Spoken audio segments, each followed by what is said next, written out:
There's a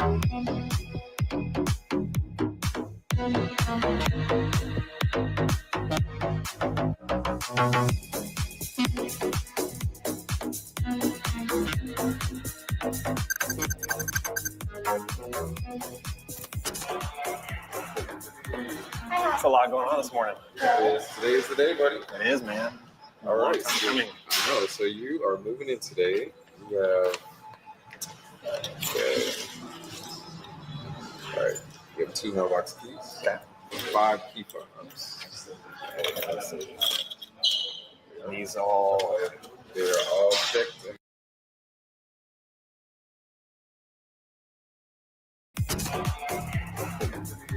There's a lot going on this morning.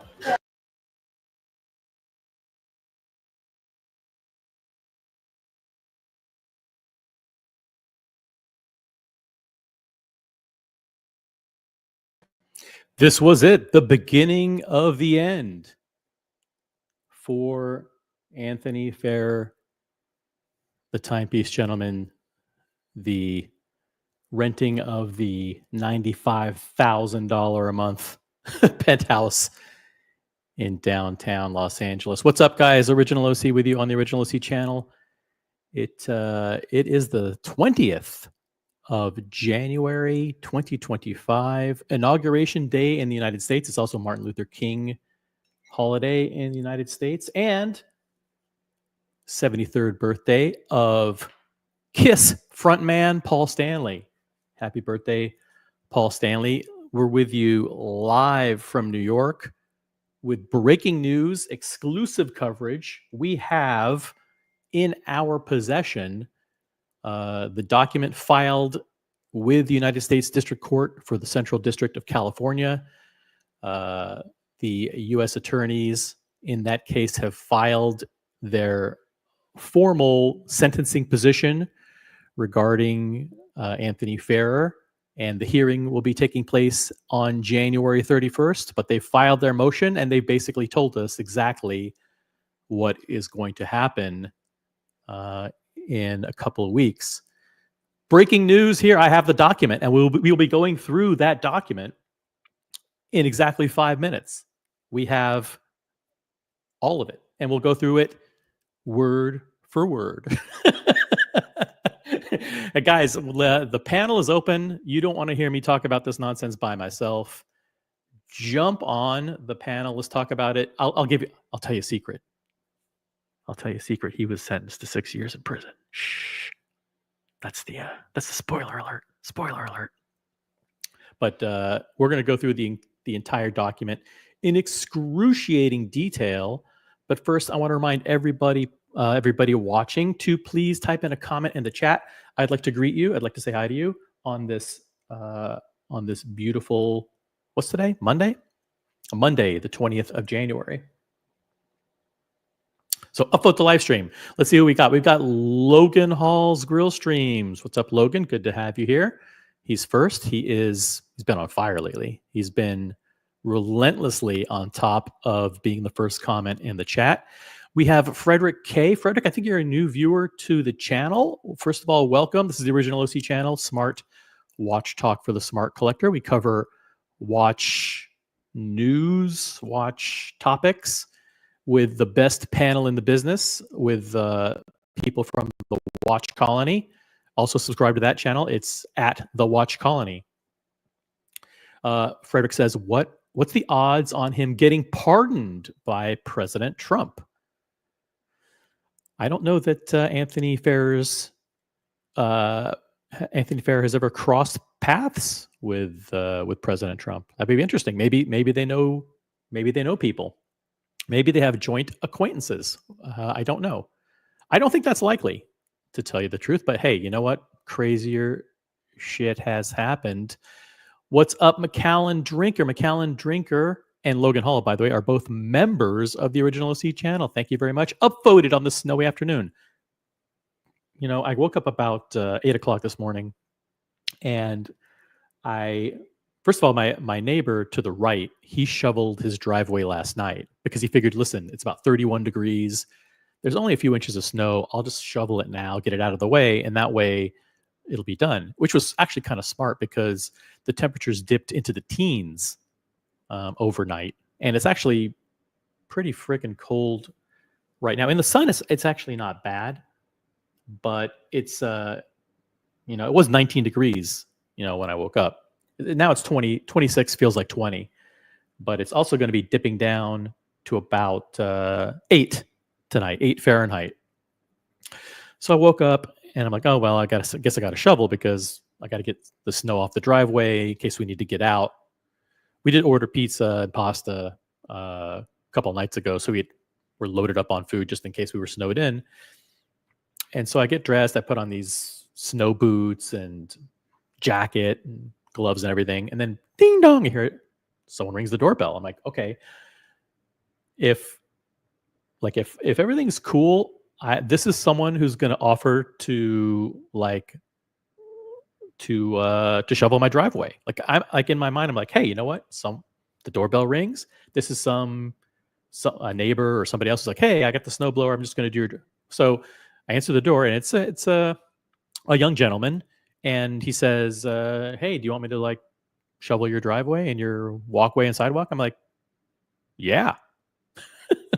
I'm in the kind of neighborhood where we do open the doors. I know it's not safe. It could be anybody. It could be home invasion, robbery, or whatever. But in this case, I just knew that, so I opened the door. He's like, hey, you want me to shovel the driveway? I'm like, yeah. I'm like, how much? He goes, well, whatever you want. Whatever you think's fair. I'm like, really? How do I do that? But then I'm like, how about $40? He goes, oh yeah, that's fine. So the guy, takes out shovel and he's shoveling my steps up my Casa de OC, shovels the whole, the walkway, the sidewalk, the whole driveway, and he does in 20 minutes, more than I can do in an hour and a half because I'm lazy, lazy, not talented, unskilled on all that stuff. And so I walk out there and I give him $60, and then I introduce him to the neighbor across the street.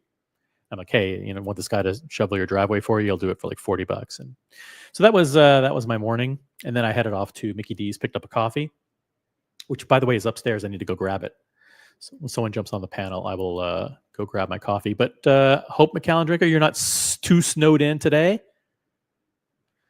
But I'm feeling good because I did not have to shovel. Hey, BW, good afternoon. BW's in Florida, where it is not snowing. We have 4 CDs in the chat. Hey, we got Double D. Did you get hit with a lot of snow, Double D? I joined a panel once. I woke up okay, I woke up a panel once. I woke up a week later, nude in a Mexican jail. Never again, OC. Listen, I promise that if you join this panel, you'll only wake up 3 days later, not a week later. Versace Boys in the chat. What's up, Versace Boy? 6 years. What a joke. What do you think? You should have gotten more or less? Let me know what you think, Versace Boy. Got Elmo in the chat. About $1 million a year. But he will sail off into the sunset with his stash when he gets out? Question mark. Crazy. Yeah. And 4CD says not bad and nearly $1 million a year, defrauding customers of their watches. You guys are assuming that he has the watches stashed, that he has the money hidden. And you know what? That's probably a safe bet. Probably a safe bet. I've said all along that chances are he's got a couple million, at least a couple million stashed in watches. The problem is when he gets out, how's he going to fence those? How is he going to fence those watches that everybody knows?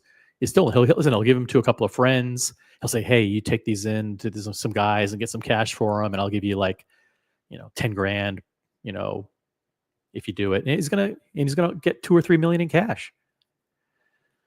We got Vamal in the chat. What's up, Vamal? Brody is in the chat. Brody's also a member, so is Vamal. Thank you guys for being members of the channel. You guys know how to become members if you want to. McAllen Drinker is also a member.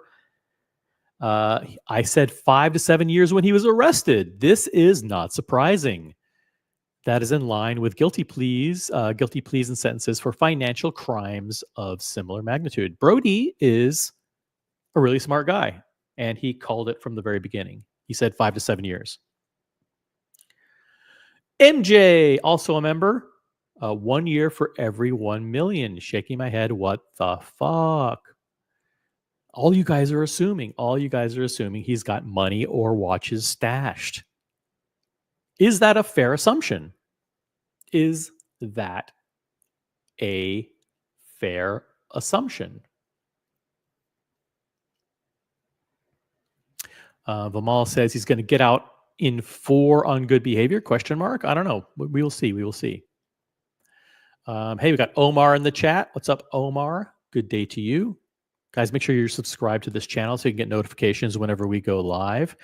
Chili Badger is in the chat. 6 years, my arse. He got off. He will only do 3. Wow. I don't know. I'm not an expert on getting out early for good behavior. I'm not sure what the all that stuff is. And all my times in prison, I never remembered what I was sentenced to and how many years I served before I got out. Sammy the Bunny says he'll be out in 23 months. Is that a prediction? Is that a prediction, Sammy? Shout out to Sammy the Bunny. He's got a picture of, I think that's John F. Kennedy Jr. as his avatar. Got Pedro, not Permedo. Pedro Bermudez in the chat, representing Puerto Rico. We love Puerto Rico. We have Tobister McDonkey in the chat. King MAGA, Make America Great Again, is doing his inauguration speech, and you start live streaming. This is bullshit. Very disrespectful. No, I watched it. I watched most of it, but I scheduled this for 12:30. That's when I scheduled it for. Hey, I didn't know what the timing was. I thought it would be over. Is the speech over by now? I hope it's a good speech. I'll go back and watch it later, if it's not too long, or I'll watch the highlights. BW says it's cold here. That's Jacksonville, Florida. Cold here, but no snow. Oh, Double D got 6 inches. That's a lot. Hopefully it's light and fluffy because the air is very, very dry, very like light and powdery, and you can just like push it off the driveway. Double D has a massive estate in central Pennsylvania. Massive. It's almost like a 17 acres, giant estate there, and he's got a long circular driveway. The driveway itself is probably like at least 3/4 of a mile. He's got a big garage where he works on his cars. Shout out to Double D. He's got all kinds of He's got a big muscle car collection. Frederick K, I haven't been on since 4P and the Timepiece Gentleman drama, and just seen that 4P shut his stolen watch website down. Well, yeah. That's the Digital Watch Vault.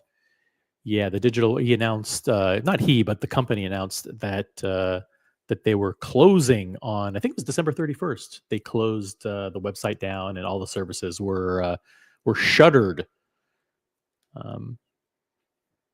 Yep, I think we were one of the first channels to report it. I think we did a live stream on that day, and we were the first channel to report that that Digital Watch Vault had closed.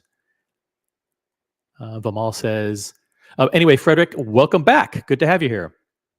Vimal says that money is in cryptos and probably worth more today. Oh, that's a good point. If he converted it to crypto and he had it hidden somewhere, then he probably has 10 million. Versace boy guessed 10 years. Well, you were wrong. He got less. And by the way, he hasn't been formally sentenced yet, but we do have the document. We have the full document right here, which we will read in excruciating detail coming up in 5 minutes. We will read it word for word. BW says, does he have to pay restitution? Spoiler alert, No, he doesn't. But we will go through the document in detail and we will cover everything. All your questions will be answered. Look at this. You're so cynical, 4CDs. By the way, do you pronounce it 4CDs or is it 4CDS? I never really asked you. I just assumed it was 4CDs. But if you prefer 4CDS, let me know in the chat. I like to make sure that I'm pronouncing everybody's name correctly. The watch business is full of dirty sellers. Plenty of them will buy his watches. Oh, that's so cynical. So cynical of you. But yeah, there are plenty of shadowy figures that will help him fence those goods for sure. Ryan Singer upvoted the live stream. That's a good reminder for everybody. Holy shit, there's 30 people watching. That's freaking insane. 30 people watching already. Let me ask you to upvote the live stream. Let's get to 15 likes. 15 likes on the live stream. Thank you, Ryan. By the way, Ryan is in Puerto Rico too. We have 2 viewers. We have, by the way, they're only the 2 most important viewers in all of Puerto Rico watch this live stream. Thank you very much. I will be in Puerto Rico as well. I have a trip planned to Puerto Rico. I owe Ryan a dinner. I owe Ryan a dinner. So I'll be treating him to the fanciest restaurant in all of San Juan, Puerto Rico coming up. As Ryan's financial advice, which should not be ever followed, has proved quite lucrative. Brody says, Vimal, feds don't really do good behavior. Feds don't really do good behavior early release. He has to do at least 85% of his sentence, but credit for time served in the Metropolitan Detention Center. Oh, okay. So if he gets credit for time served, I think that was like at least a year. He's been in jail for like 14 or 15 months since late 2023. So that means his sentence will be reduced by 13 or 14 months. Interesting. Good information, Brody. I don't have any information at all. I just fired up a live stream just to kill some time on this. It's a holiday. It's a federal holiday, Martin Luther King Day here in the United States. It's also Inauguration Day, where we swear in our new president, or we have a ceremony that demonstrates to all of our citizens and members of the world, everybody watching, that we believe in the rule of law and we believe in our election process and the peaceful transition of the office of the presidency.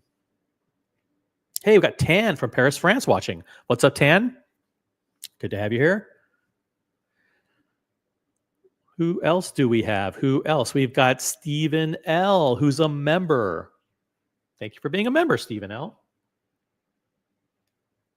No Netflix deal for Anthony? I don't know. He'll probably get one. He will probably get one. Listen, it's going to be a good story. It's so ironic that very early on he had this vision on the whiteboard of what's his name, Mark Wahlberg, playing him in a movie. And you never know, that might actually come to fruition. That might actually come true. You never know. You just never know, guys.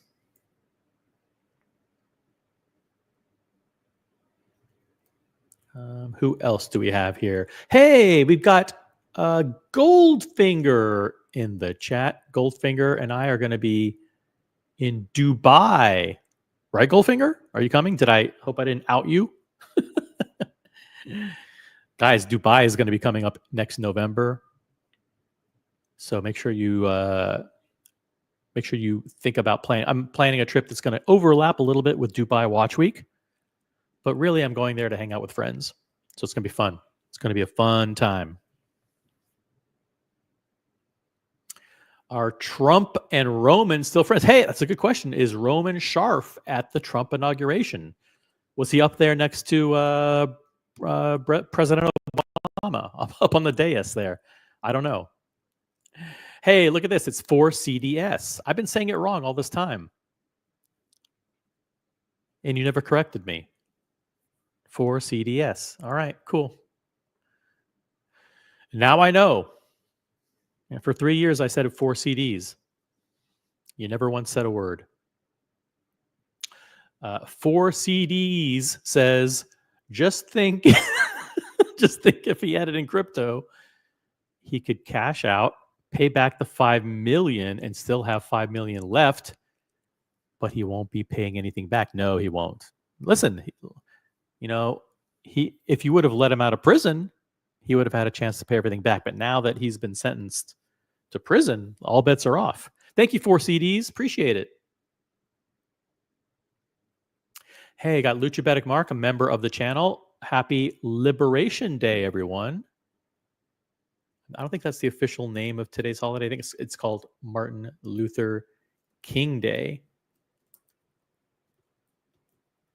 But I think that might be the unofficial name for today. Hey, we got Boston Collector, also a member of the channel. OC, does he have to also pay anything back? Or would that be separate civil suits? We're going to go through the entire document coming up in 5 minutes. We have the entire document.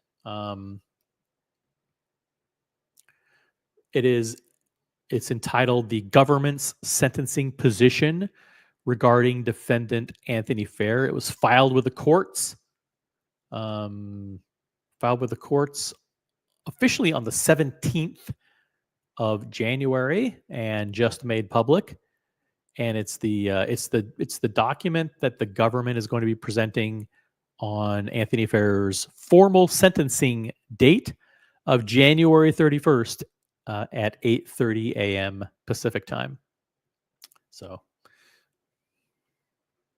And we'll be going through it in excruciating detail in just 5 minutes.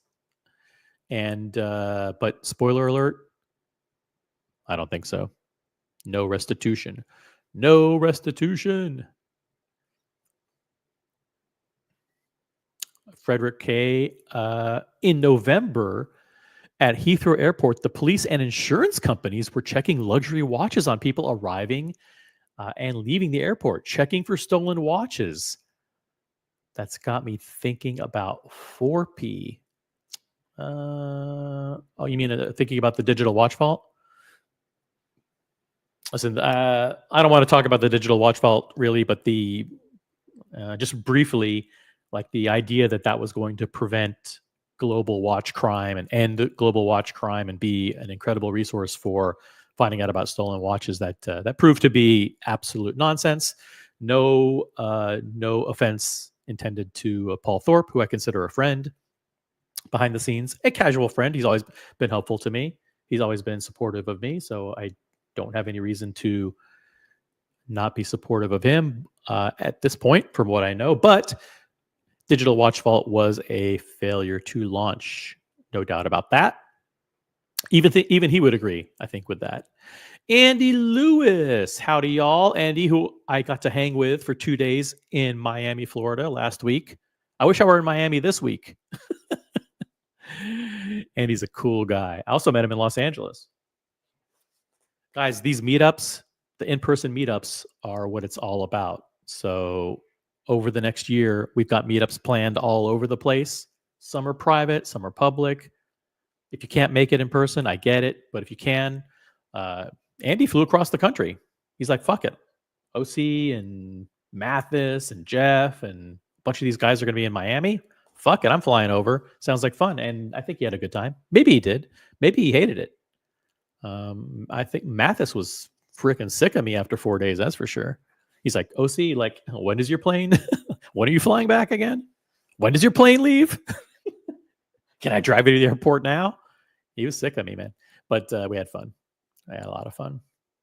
Hey, St. Peter's in the chat. Don't do the crime if you can't do the time.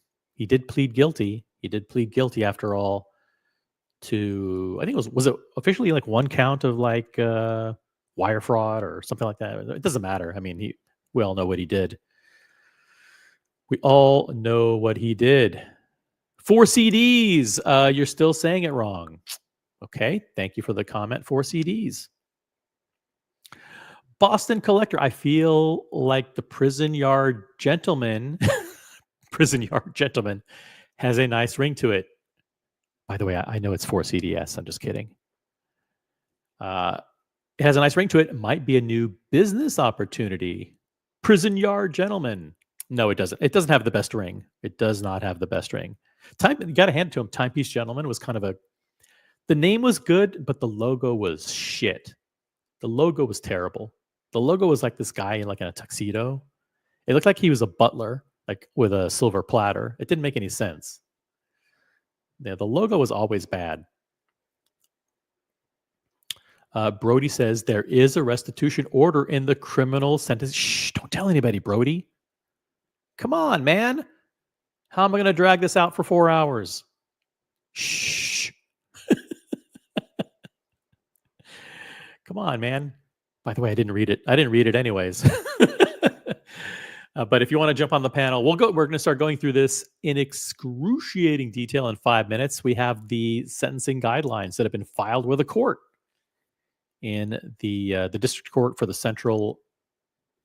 central district of California. In this case of the United States of America versus Anthony Ferrer, aka the Timepiece Gentleman. We have the document. And as soon as we get hit 40 people watching, then we'll go through the document. 40 people and 25 upvotes. How about that? Not even asking for super chats. No super chats. Don't even bother super chatting. But I will ask this. If you're a member, check and see if you have a member milestone chat available. You do that by clicking on the currency icon next to the chat. So click on the currency icon. It may say something like free member milestone chat. So make sure you use one of those. There's also a link to become a member somewhere in the chat. Otherwise, jump on the panel. Let's talk about it. When we get to 40 people and 25 likes, minimum.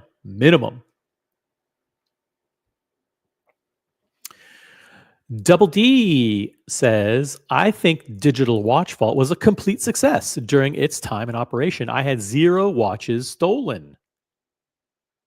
Coincidence? I don't think so. Maybe it was a success. Yeah, possibly worst logo in watch history. Yeah, let's find that one. I just remember it was like a guy in a tuxedo. Let's see if we can find it and pull it up. Pull it up, OC, pull it up. Yeah, it's really bad. Let's see here.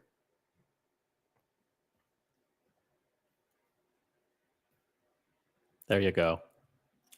Ugh. It doesn't even have the name of the company. It's not like a T and a G or anything. It's just like awful. Awful. By the way, if what watch do you think that is? I know it's an anonymous watch. I mean, obviously, it has a fake oyster bracelet with polished center links. Could it be a Rolex? Brody says Elizabeth Holmes. Now, Elizabeth Holmes was the CEO of that medical company. What was the name of it? Where she did the fake blood testing or something like that. I love when I have a question because the chat usually beats me to it. But she was the entrepreneur who launched that. Oh, Theranos. Thank you, Brody. Elizabeth Holmes, who was the disgraced biotech entrepreneur CEO of Theranos, received a 11-year sentence at a trial from financial crimes totaling over $400 million. We might not like it, but in comparison, 6 years from a guilty plea for only $5 million is not light. Good point, Brody. Very good point. I got to get this logo off the screen, guys. I'm sorry. I can't do it. Can't have this logo up here. It's just awful. It is awful.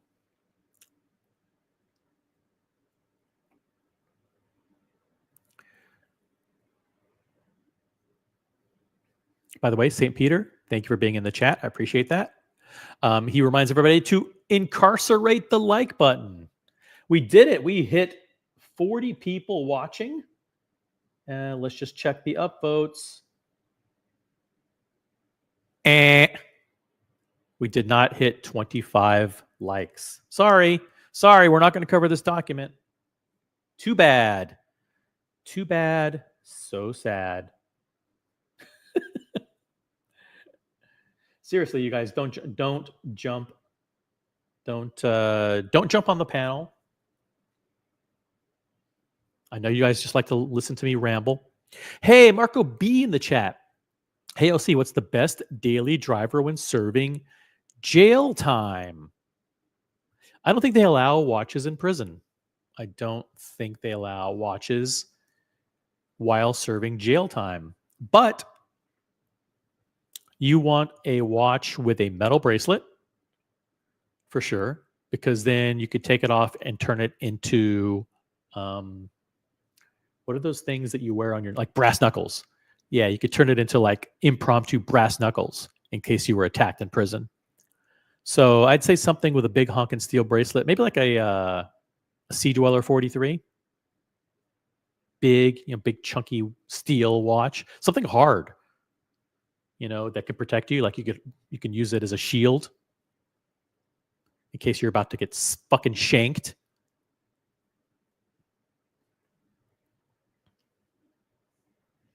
Tobister McDonkey. This is watch news, guys. Celebrity watch talk. President Trump wore his Rolex President, the Rolex Date 840, the President, olive green dial that the Twitch streamer guy gave him. Okay, cool. I know that he also got the Platinum Day Date from Steve Will Do It. Yeah. But he wore olive green, huh? Interesting. Hey,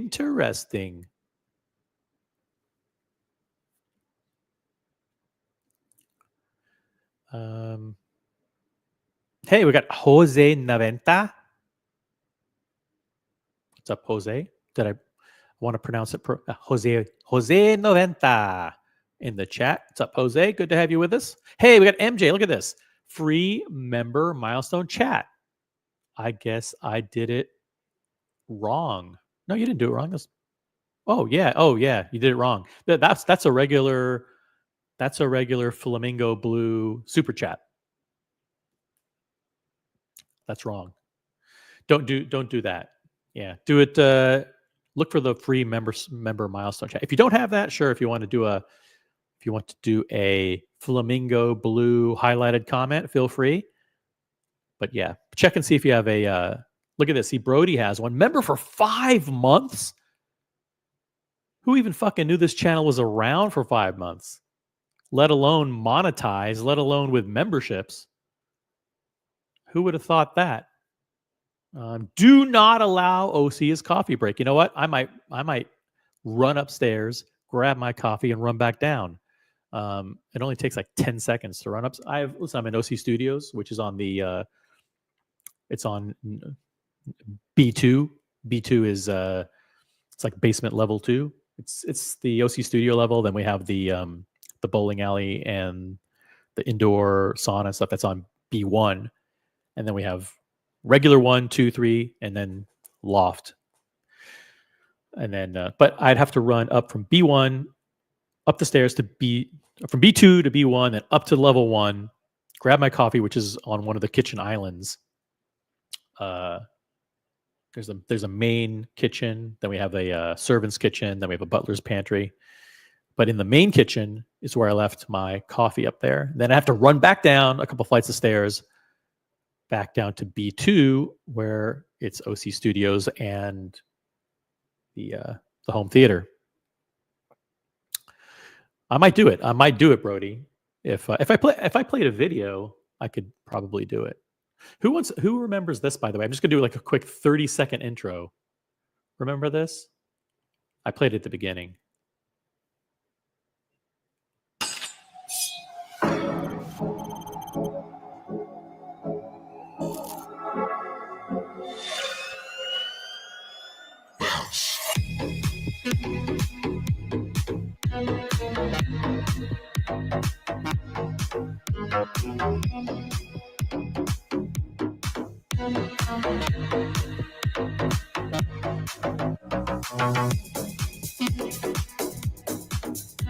Yeah. Fucking rock. The penthouse. Alphill.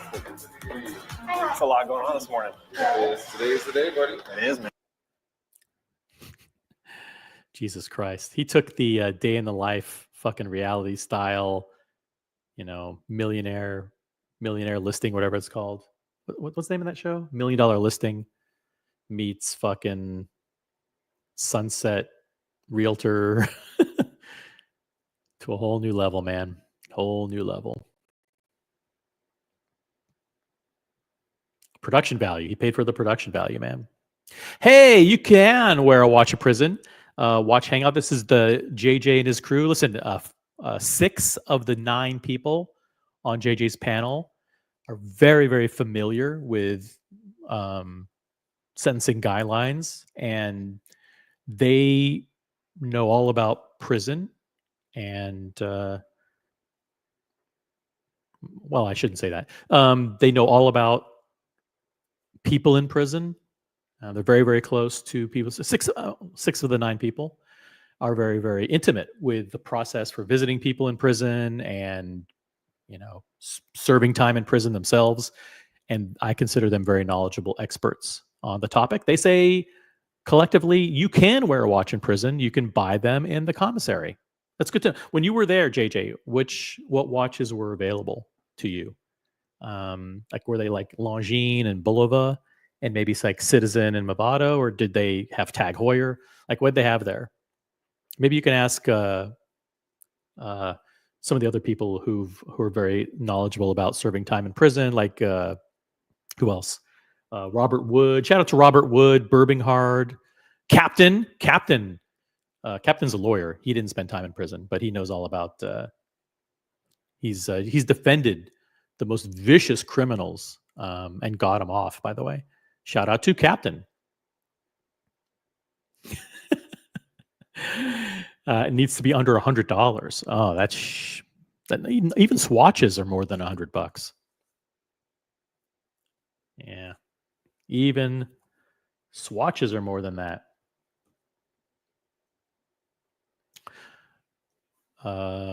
Marco B, pull it up, pull it up. What do you want me to pull up? Even Trump knows his Trump watches are. Oh yeah, his watches are garbage. Not the watches he actually wears in real life, like those Trump brand watches.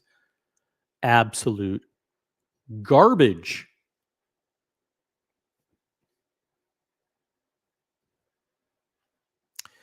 Hey, look at this. Flamingo Blue Super Chat for Satan.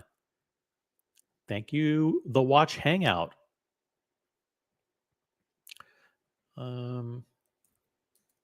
By the way, if you want really, really good watch content,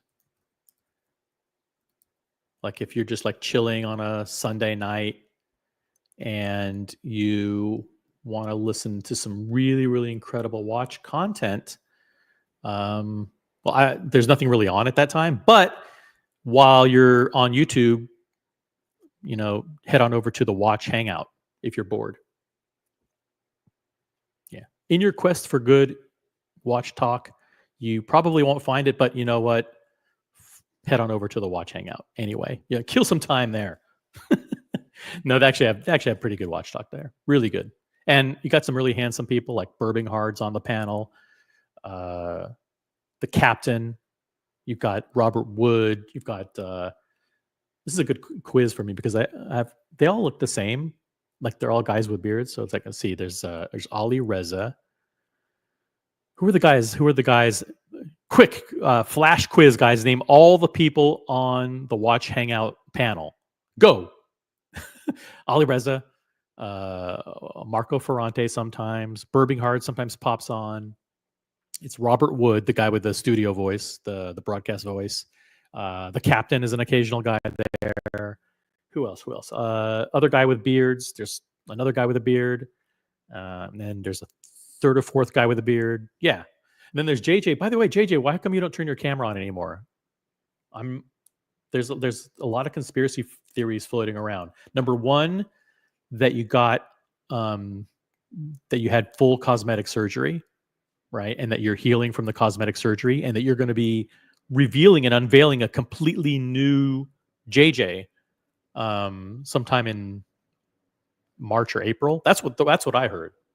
I heard that you've gone under the knife. You've done complete new facial reconstruction, full cosmetic surgery, top from head to toe, completely different, and you look like it's like the movies, like where like that James Bond movie where they like change the guy's face. That's what I heard. I don't know if it's true or not, but JJ's definitely being secretive about where he is and what he looks like. Maybe he's not even in the United States anymore. Maybe he's defected. Maybe he's in like maybe he's like in on like Colombia or something. I don't know.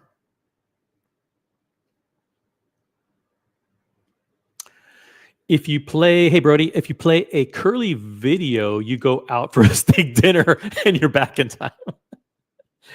Oh man. One time I said Curly's intros take 45 minutes and he added 10 minutes of videos after that just to punish me. It's true. Yeah, the intros are a lot better now. But yeah.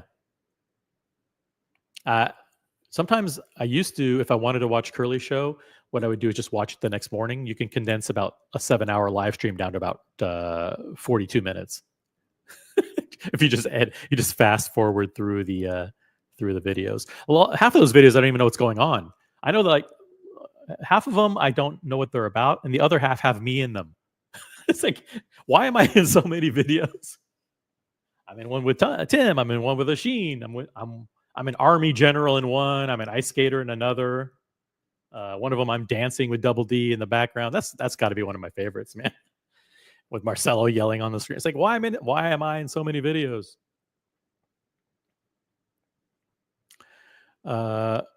JJ, or I don't even know if this is JJ. This could be a member of his team using this account, the Watch Hangout. Never served prison time. Captain always gets me off the hook. Yeah, that's Captain has gotten off the most brutal, vicious criminals in his over his career. Yeah, shout out to Captain.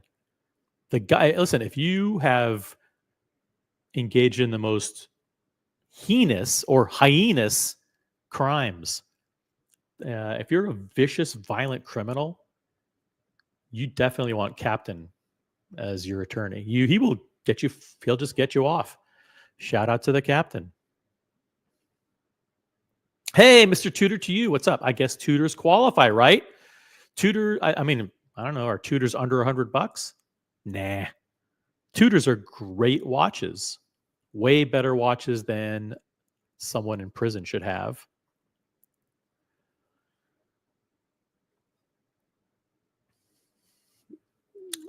Thanks. Our motto is, it's not so good, but it's better than nothing. Yeah, that's true for a Sunday night.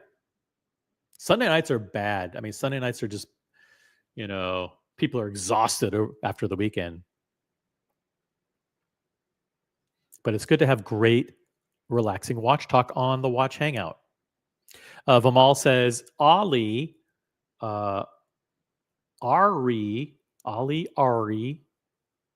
Cap, JJ, Ghost of Yiddish Gambino.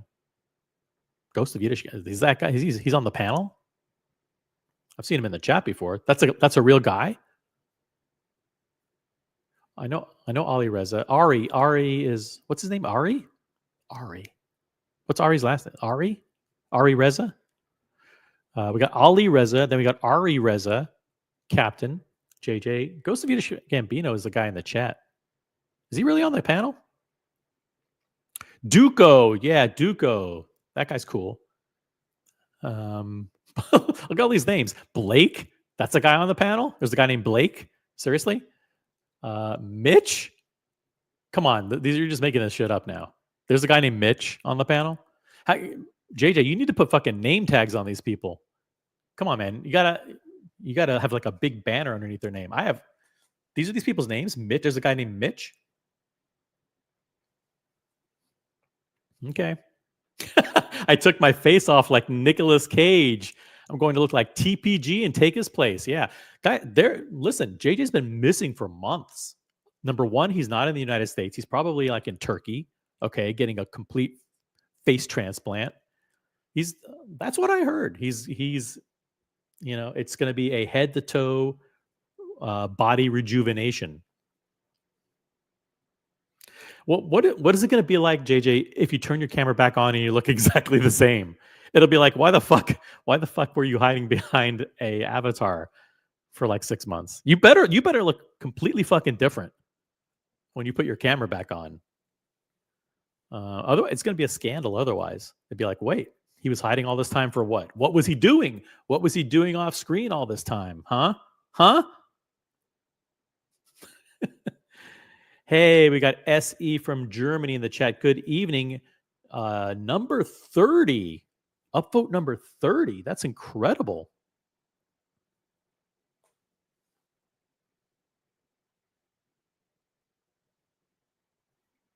Hold on. I just got to pop into send the link out. Come on. I'm getting rejuvenation. Thank you, JJ. Shamba Basher says, I'm not making it up. No, those are people on the panel, huh? Okay. There's a Blake and a Mitch, apparently. New guys.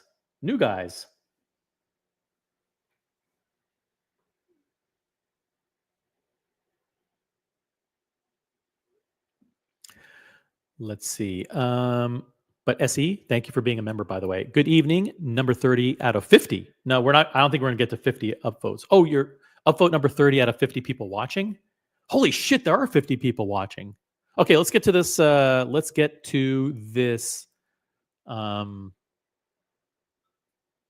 This thing here. Hey, got Mr. G in the chat, also a member. Upvoted. Thank you very much. Shamba Basher is also a member. Thank you. All right, cool. Let's get to this. Guys, the link to join the panel is pinned at the top of the chat. Let's go through this thing. If you want to interrupt, just say pause. It's Park Bench Premium on the OC channel. All right, here we go. E. Martin Estrada, United States Attorney. Lindsay Greer Dotson, Assistant United States Attorney. Chief, Criminal Division. Joshua O. Mausner, Assistant United States Attorney's Chief for Violent and Organized Crime Section. Attorneys for the plaintiff. The plaintiff is the United States of America. The defendant, Anthony Ferrer, aka Timepiece Gentleman.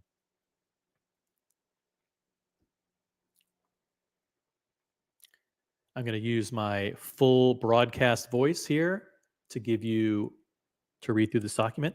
Plaintiff, United States of America, by and through its Counsel of Record, the United States Attorney for the Central District of California and Assistant United States Attorney Joshua O. Mausner, hereby files its sentencing position regarding defendant Anthony Ferrer. Quotation mark, defendant. Close quote. Here we go. Let's see what we got here. The government's sentencing position is based on the United States Probation Office's pre-sentence report, PSR, and disclosed recommendation letter, the record of the proceedings in this case, and any further evidence and argument that the court may permit. And this is dated January 17th, 2025. Let me move myself down here. Boom. That way you can see it a little bit bigger. Are we going to read through all of this? Can we just cut to the chase? No, we cannot, Shamba Basher. Listen, we are going to cover this very carefully, very methodically. We aren't just going to rush to judgment here.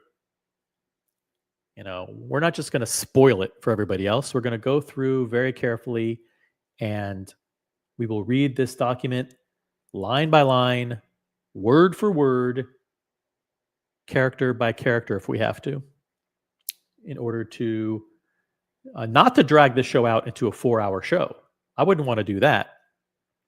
That would be something that I would definitely not want to do. But I definitely want to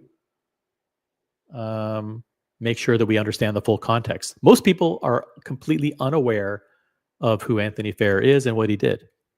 All right, here's before I read any further, here's what I'm going to do. I'm going to run up 2 flights of stairs. I'm going to go up to the island in one of the OC kitchens, grab my coffee, be right back.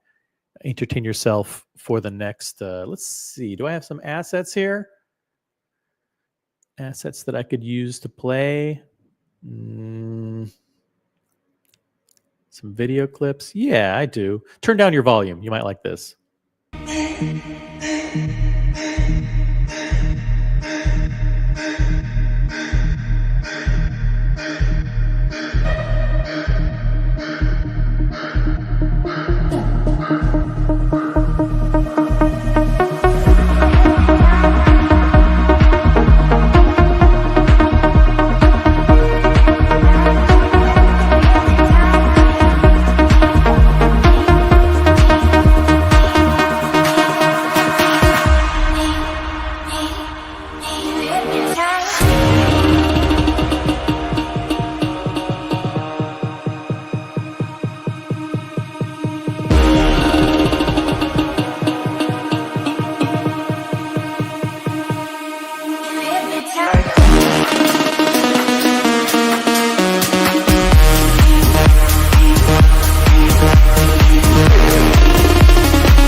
All right, I'm back.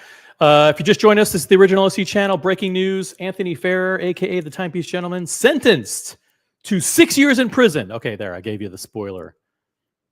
We're going to go through the document line by line. Got CQ, the watch guy, in the chat. We have a trivia lover in the chat. What's up, guys? Good to have you here. Let's continue on. All right, Memorandum of Points and Authorities. Introduction. On October 11, 2024, defendant Anthony Fair pleaded guilty. Do you see pleaded or pled? What do you say? It says pleaded there, or is that pronounced pled? What's the proper grammar there? Let's see. He pled or pleaded? Which one? He pled guilty. I want to say he pled guilty, but it's written pleaded guilty. Is it different when you say it than when you read it? Like, is it spelled pleaded, but it's pronounced pled? I don't get it. Anthony Fair pleaded guilty to counts 1 and count 7 of the indictment in this matter, charging the defendant with wire fraud and mail fraud, respectively. The defendant's guilty pleas were entered pursuant to a plea agreement filed on October 7th, 2024. On December 27th, 2024, the United States Probation Office, the USPO, not to be confused with the United States Post Office. He was not sentenced by the United States Post Office. It's the United States Probation Office disclosed the defendant's PSR. The PSR is the sentencing resolution. According to the United States Probation Office, the defendant's total offense level is 24. His criminal history category level is 3, which results in an advisory guidelines range of 63 to 78 months. The government agrees with the calculation, which is consistent with the parties' calculation in the plea agreement. The government contends, here it is, here's the meat of this, here's the meat, guys. Here it is. The government contends that a sentence of 70 months at the midpoint of the guidelines range is a sufficient but not greater than necessary. That a sentence of 70 months is sufficient but not greater than necessary under the factors to reflect the seriousness of the defendant's crimes, promote respect for the law, and provide just punishment for the crimes. The government says that they are recommending 70 months. Now, 70 months is just shy of 6 years in prison. That's 5 years, 10 months. 5 years, 10 months in prison. That's it. That is the recommendation by the government. Statement of facts. Here we go. Just to refresh everybody's recollection, as set forth in the plea agreement, the defendant, aka Anthony Ferrer, aka the Timepiece gentleman, operated a scheme that defrauded victims under the guise of a luxury watch business. Prior to November 22 and continuing to around November 2023, the defendant executed the scheme, which operated in essence similar to a Ponzi scheme. Here we go. This is the truth, okay?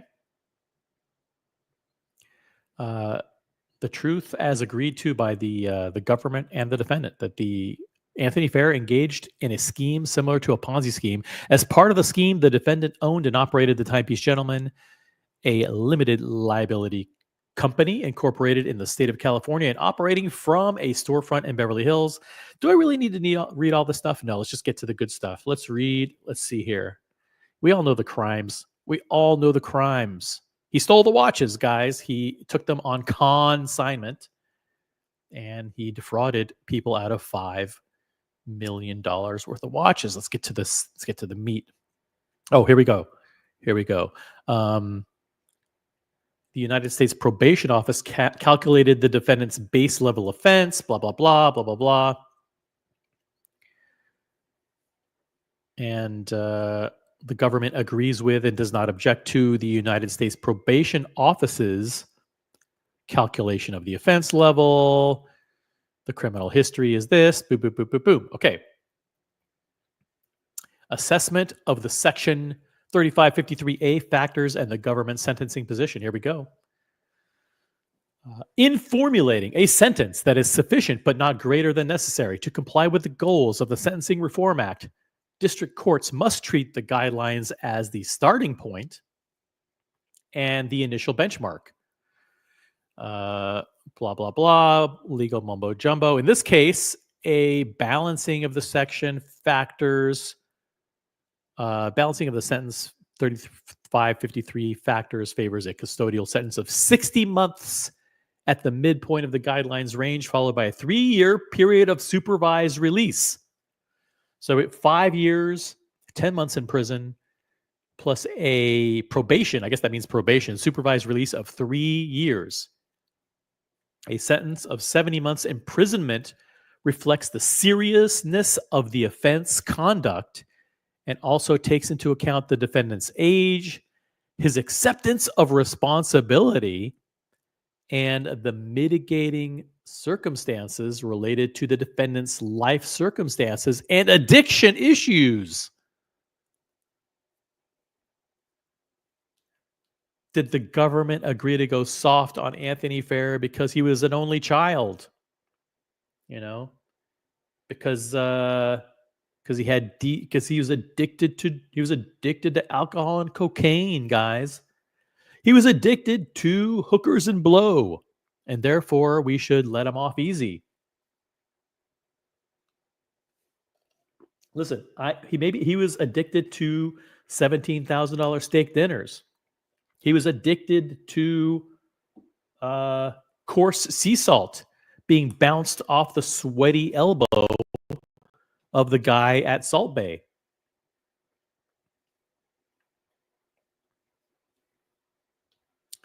As discussed, the defendant's conduct victimized a number of individuals, resulting in serious harm and hardship to victims and their families.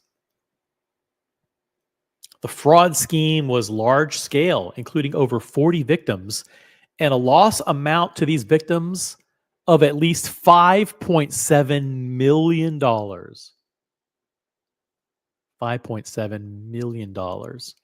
In aggravation, this was a crime of pure greed. The defendant devised the fraud scheme, stealing money and property from his customer victims under the guise of his seemingly legitimate business. And he used the fraud proceeds to fund his exorbitant and lavish lifestyle, including purchasing and leasing luxury vehicles, apartments, and other goods. It's crazy. Crazy.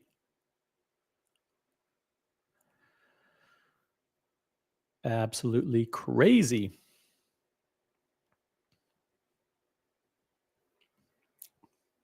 Lux Lad is in the chat. Lux Lad says, sounds like you're new to the channel. Welcome to the OC channel. Make sure you subscribe. He does private messages in prison. Just make sure you get in the same cell he's currently in. Hey, guys, if you want to take advantage of Anthony Fair's private messages, make sure you're in the same cell with him. Who wouldn't like to receive private messages from Anthony Fair? Welcome, Lux Lad. Make sure you subscribe, enable notifications. Welcome to the channel. Breaking news, in case you just joined us. Timepiece gentleman, Anthony Fair, sentenced to 6 years in federal prison. And we have the document. It's an exclusive. We have the document. We're the first to break it on the scene. Marco B, in 6 years, will the watch market be hot enough for TPG, the watch dealer, to come back? In 6 years, this market could be completely fucking dead. It could be the opposite. You never know.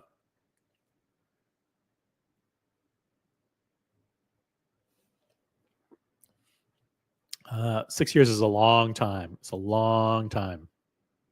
Hey, we got Patek Chris, who's a member of the channel, in the chat. Thank you for being a member.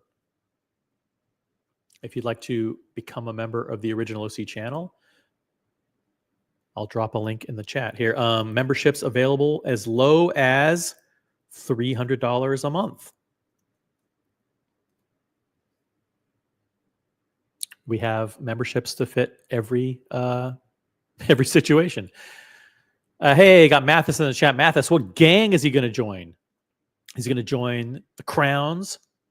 He's going to join the Crowns or the Crosses. By the way, if you're a member of the channel, you have access to custom emojis, guys. Don't forget about the custom emojis. Let's see the custom emojis flying in the chat. Member-only emojis are available. 4 CDs. Yes. 4 CDs. Yes. He had a twin brother who was killed in a motorbike accident. Yeah, that's true. At a very young age, I believe. He might have been in his teens or early 20s when his brother was killed. Twin brother.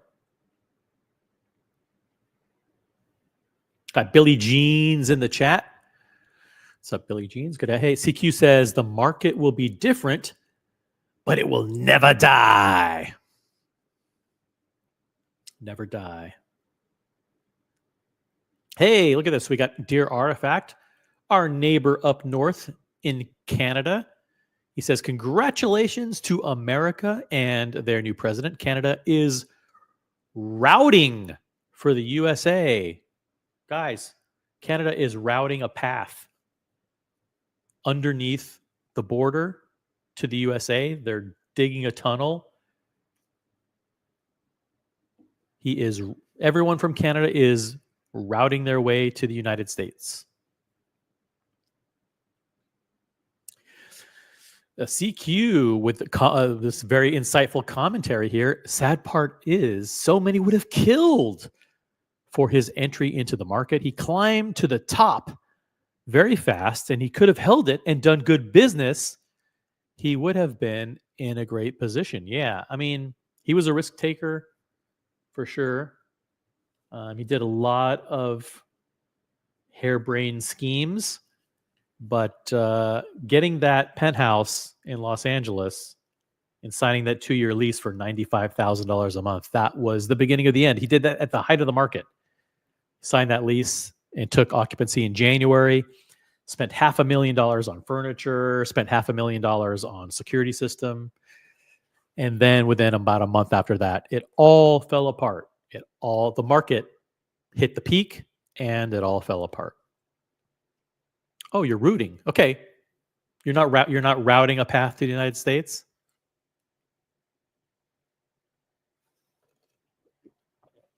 By the way, shout out to all our friends in Canada who are celebrating Martin Luther King Day today. Great Canadian holiday. In the United States, we also celebrate that. We even recognize it as a federal holiday there as a show of respect to all of our Canadian brothers and sisters. Martin Luther King Day and Inauguration Day and Timepiece Gentleman's Sentencing Day all together. And huge shout out to Paul Stanley of KISS, who's celebrating his birthday today. If you have a birthday in the month of January, please let us know in the chat. We have I know a bunch of people. By the way, my mom's birthday is in January. My wife's mom, who passed away a couple years ago, her birthday was in January. I have some good friends, maybe even some good friends in the chat whose birthdays are in January. You know who you are. Don't reveal yourself. And Paul Stanley of KISS, happy birthday today. He did a lot of things to get to the top. That's right. He pulled a lot of strings, guys. He tugged on the heartstrings of the watch community with great content, with great videos. And he got to the top of Watch YouTube. Everybody was riding the TPG train. And we all know there was one person who yanked TPG's chain harder than anybody else. That was Matthias. Matthias was there carrying the camera, carrying the backpack. We have the video evidence. TPG, thanks for the steak, you jabroni. Have fun in the pen. Hey, you were there carrying his camera at dinner. Remember that?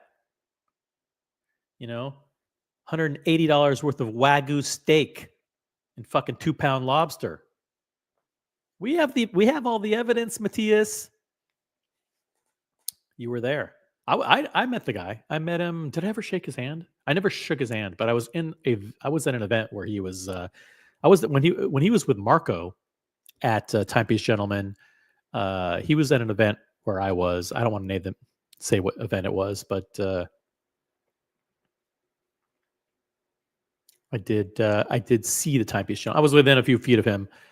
I didn't meet his team. I intentionally didn't want to insert myself and say hi. I had a lot of other people. I was unknown at that time. I was relatively unknown. I was not the YouTube celebrity that I am today. So I was unrecognized at this event. Hey, Dingo Dave in Australia is in the chat. My daughter just turned 18. Congratulations, Dingo. Happy birthday wishes to her and to the family. And we got JB in the chat. OC for Prime Minister of Portugal. Now, I have been asked to become assistant ambassador to Egypt. I don't know why, but it's a position that I'm considering. But it would require me to move there. And that's not something that I'm likely to do. But thank you to the administration for offering me a position at the embassy in Cairo to become assistant to the deputy of the ambassador to Egypt. Thank you to the administration for your humbling offer, but I have a week to think about it. I'm probably gonna say no. It conflicts with a lot of watch meetups, guys. It's like how many ads are in Cairo? What's the Rolex market look like in Egypt? No, I'm not going. I will not be accepting any government positions. Although, hey, my uncle Chuck Schumer says, listen, OC, you have to do your part in public service. But maybe watch YouTube is like public service. It's just as good. All right. Hey, we got Jay from Copenhagen in the chat. This is truly an international experience. Jay from Copenhagen. Happy Inauguration Day, fellow Watch geeks. Glad Donald Trump didn't mention Greenland in his speech. I'm assuming that the speech is over and that the ceremonies have begun. The party, the inauguration parade, and the dinner and all that stuff's coming up. Read lines 25, 26, 27, please. Okay. All right. Jeez, Lucky Charms. Lucky Charms, you're formerly Pazuzu? Is that what you are? What's up, Pazuzu? Good to have you in the chat. I'll call you Lucky Charms. Sorry. That's have to respect your new screen name. All right. In aggravation, this was a crime of pure greed. The defendant devised a fraud scheme, stealing money and property from his customer victims under the guise of his seemingly legitimate business, and used the fraud proceeds to fund his exorbitant and lavish lifestyle, including purchasing and leasing luxury vehicles, apartments, and other goods. Despite being in criminal history category 3, the defendant does have a somewhat lengthy and sustained criminal history dating back to age 19. Wow. Lengthy and sustained criminal history. Yeah, that includes drinking and driving. The guy has, I believe, he was caught drinking and driving at least 4 or 5 times. Additionally, it appears that the defendant was on probation with Los Angeles County at the time of the charged conduct here. That's right. He was on probation for DUI, driving under the influence. Now, in mitigation, in other words, in order to present the case that we should go easy on him, there are a number of factors related to the defendant's upbringing. His upbringing. Guys, there's factors related to his upbringing. I'm going to read this in a very, very sad tone.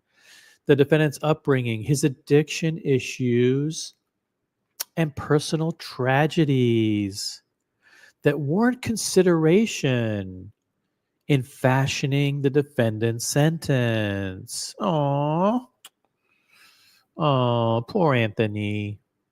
Guys, there's some mitigating factors here. Come on. We don't want the sentence to be too harsh. Let's keep in mind his upbringing, his addiction issues, and his personal tragedies. Come on, guys.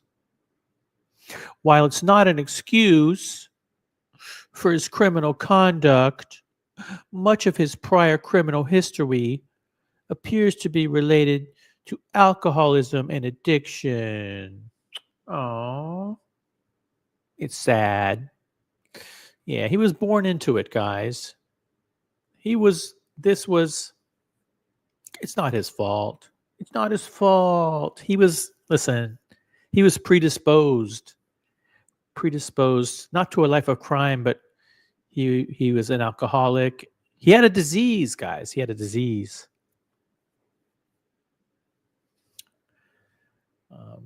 Yeah, it's very, very sad. Very sad. Guys, I'm going to ask for a moment of silence. A moment of silence for Anthony Fair, Timepiece gentleman. Let's listen. Was he a criminal? Sure, but let's not forget about his upbringing, his addiction issues, and personal tragedies. Kumbaya, mother. Kumbaya. Kumbaya, mother. Kumbaya. Okay. Stealing is hereditary. That's true. That's true, guys. He was born into a life of crime. He was predisposed. It's not all his fault. Let's keep reading. Additionally, guys, keep this in mind. This is the court here, the court filing this paperwork. The defendant has accepted responsibility for his actions. He has accepted responsibility for his actions, both prior to his arrest, through public admissions on social media, as well as by agreeing to plead guilty during agreeing to plead guilty early during these criminal proceedings. His acceptance of responsibility includes, as discussed below, agreement to pay full restitution to the victims in an amount no less than $5.7 million.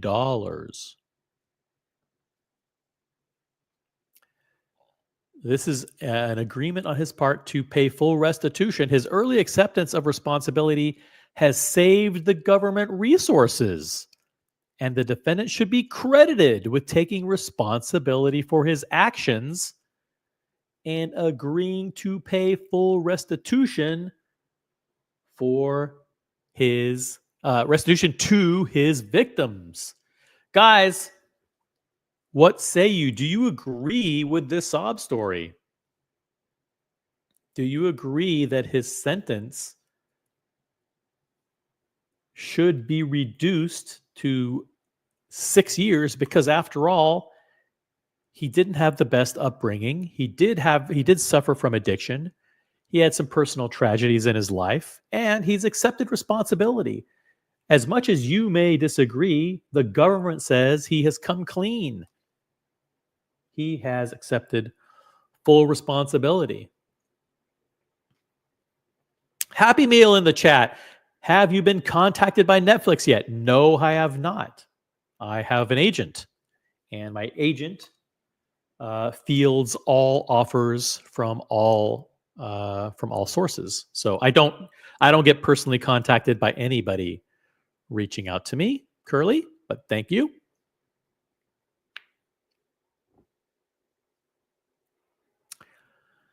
Should be increased by 20 more years. Scumbag. Jeez, you're very, very harsh. I don't want JB as my judge. Guys, if you ever get involved or accused of a vicious, violent crime, reach out to Captain on the Watch Hangout. He is a great lawyer. He will get you off. Lucky Charms says it's going to take a long time to pay back when you get $20 per tug in Vegas. Come on. Do we really need to go down that road, Mr. Charms?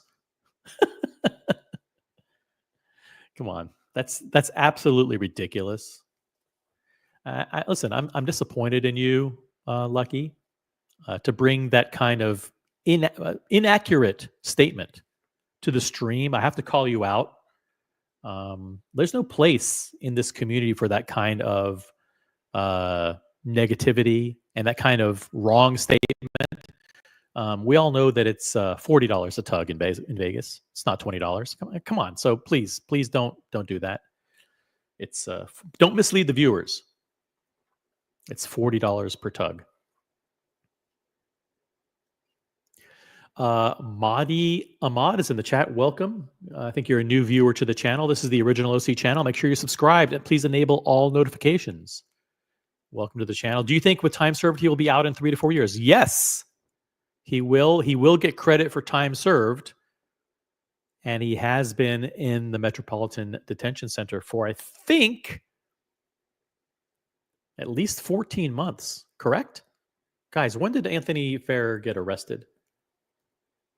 Well, let me pull it up here. Anthony Ferrer arrested. He was arrested November of 2023. Okay. The beginning of November 2023, I believe, right? Is that correct? You guys, back me up if I'm wrong. So that means he's been in there for 14 months, roughly 14 months. So he's gonna get credit. So 5 years, 10 months minus 14 months, something like that.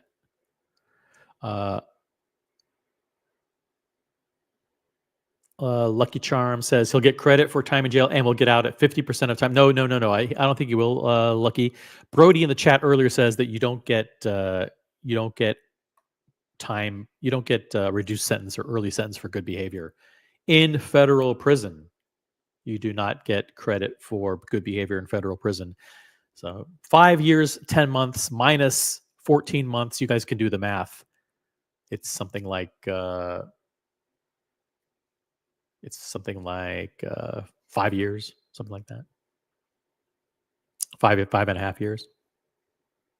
Hey, we have Todd Laurie in the chat. What's up, Todd? I think you're new to the channel. This is the original OC channel, Smartwatch Talk for the Smart Collector. Subscribe and enable all notifications. Welcome to the channel. I want to give a shout out, by the way, to Timepiece. You can learn the Timepiece channel is at Timepiece on YouTube. Shout out to my friends Cornelius Breen. Shout out to Cornelius Breen on YouTube. Shout out to Luz. Shout out to the Law and Crime Network. To my other fellow journalists who've covered Luz and all the people who've covered the Timepiece Gentleman scandal from the very beginning.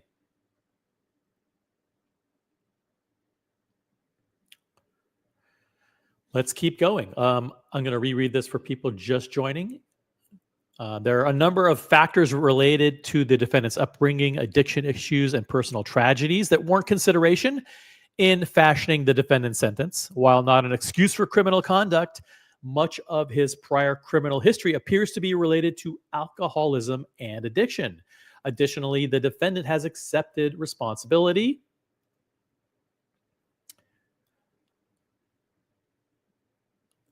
for his actions, both prior to his arrest through public admissions on social media, as well as by agreeing to plead guilty early during these criminal proceedings. His acceptance of responsibility includes, as discussed below, agreement to pay full restitution to the victims in an amount no less than $5.7 million. His early acceptance of responsibility has saved the government resources, and the defendant should be credited with taking responsibility for his actions and agreeing to pay full restitution to the victims.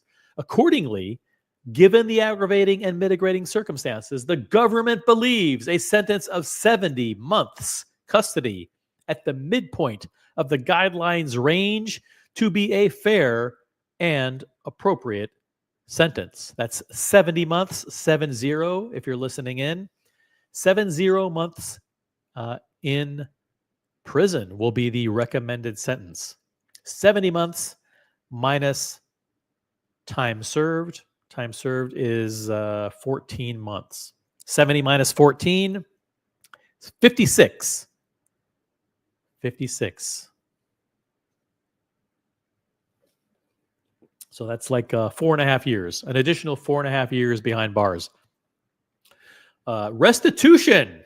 let's learn more about the restitution terms in this plea agreement.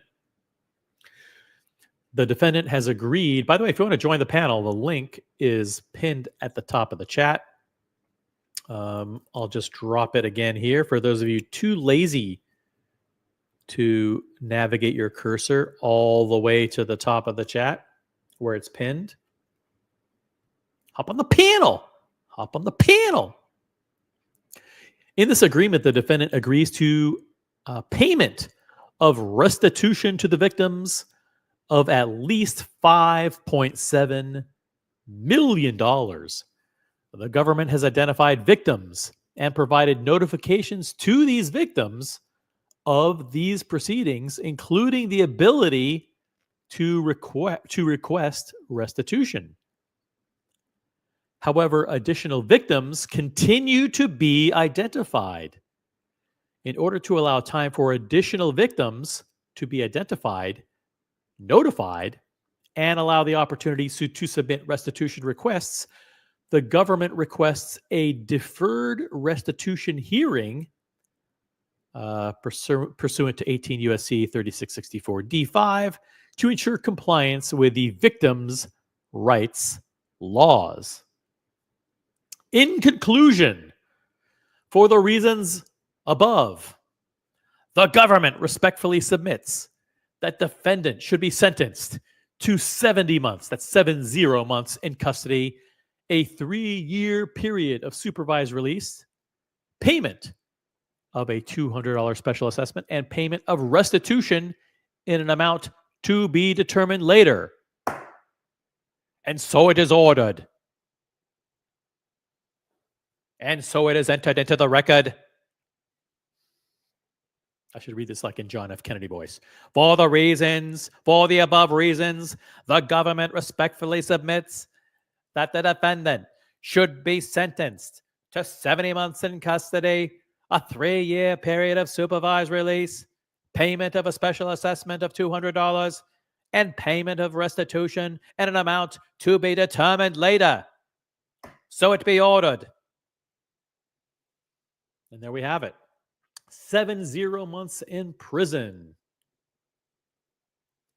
Anthony Ferrer, arrested, pleaded guilty, and now a recommended sentence of 5 years, 8 months in prison, which will be reduced by time served, which is approximately 14 months.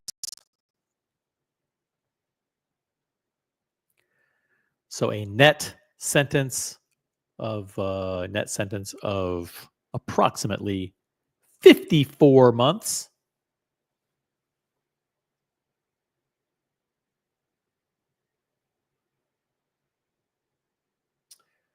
Um, 54 months, which is basically 4.5 years, an additional 4.5 years.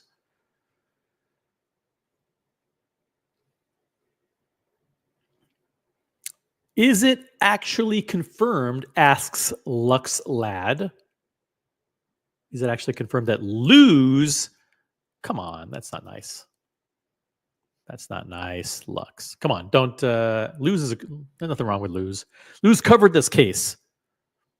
Okay, Luz was a little obsessed.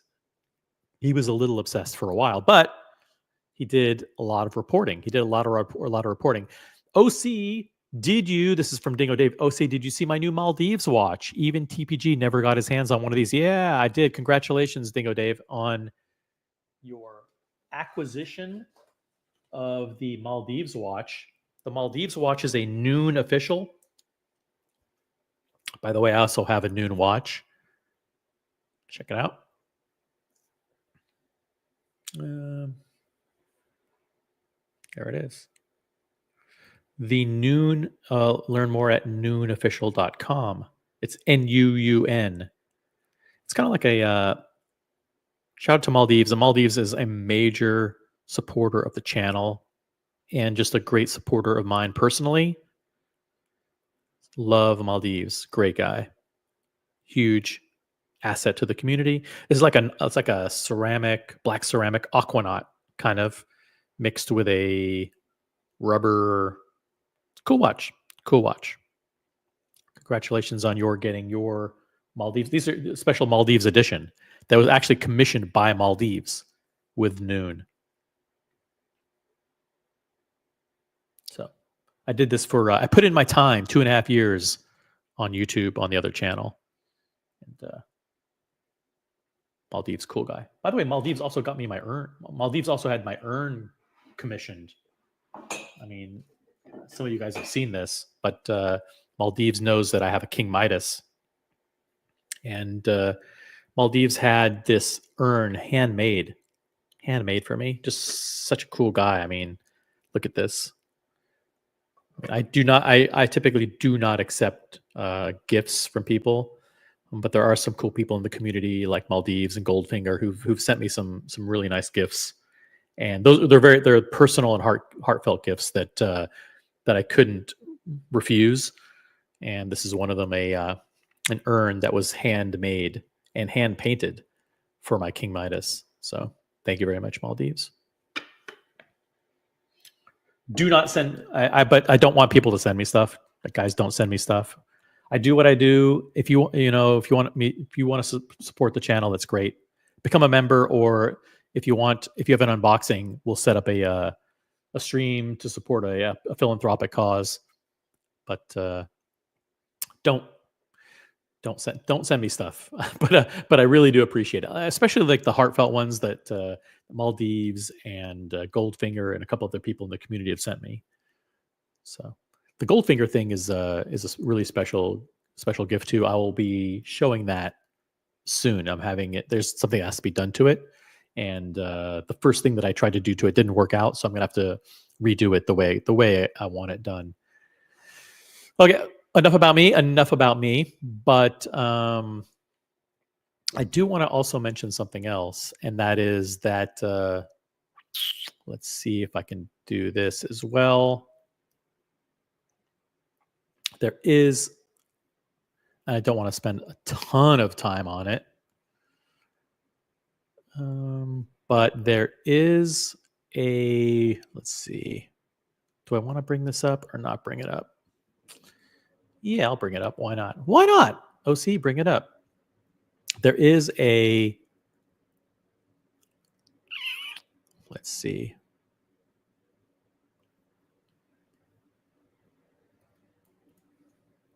There is a fundraiser going on for Thomas Bernett. Thomas Bernett is a great member of the community, and some of us are just raising funds to help him go to Geneva for Watches and Wonders. Disregard that. Boom. Here it is. Thomas, let me just write it here.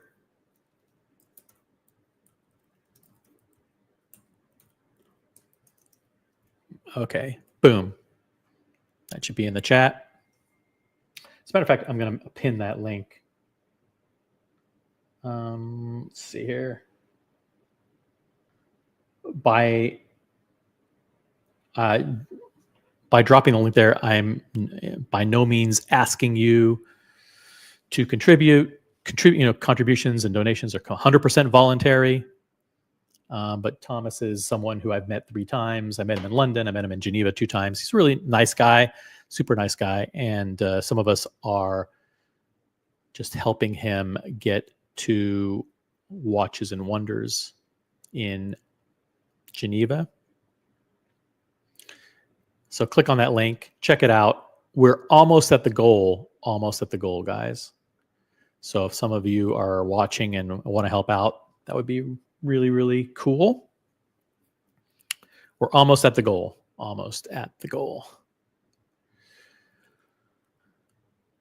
Goldfinger, legend. Yes, he is. And beautiful hat. Yeah. Oh, Goldfinger's in the chat too. Yeah. I'm working on your thing. There was like, I was going to say frame, but I don't want to give away what it is. But there's one frame that didn't quite work out, so I'm going to have it reframed. It's really a cool thing. I'll show it one day. I'm going to show it soon. I'm a little shy about it. It's a very, very generous thing that Goldfinger did. Shout out to Goldfinger. So there it is, guys. 50 people watching. Upvote the live stream. Let's get to 40 likes. Let's get to 40 likes, and then we will open up the panel and open up the panel for discussion. But we were the first to bring you the breaking news. We have the document. We have the document. Anthony Fair, if you're just joining us, Anthony Fair, aka Timepiece Gentleman, will be sentenced on January 31st. Will be sentenced on January 31st to a recommended sentence of 70 months. That's 5 years, 10 months in prison, plus 3 years of probation, supervised release, and restitution, amount to be determined later. Anthony had previously agreed to pay back $5.7 million.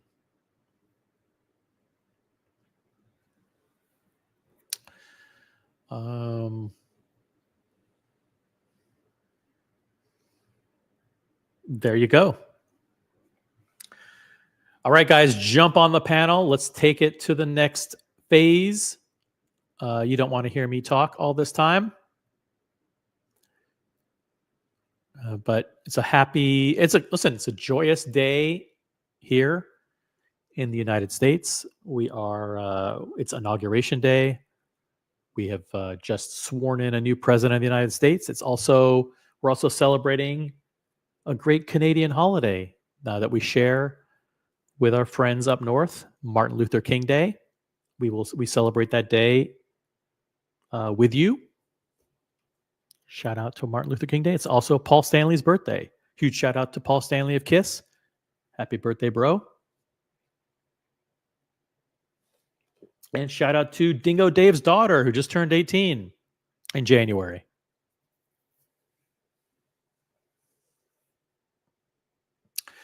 So there it is. Breaking news, 70 months. We got the full document. We've got the full doc. Who else is able to take you through the entire document live? It's an exclusive. We're always breaking the news here.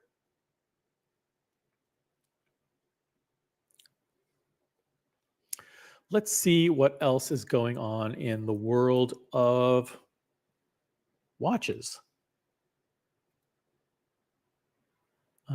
Is there anything going on? Anything you guys want to talk about?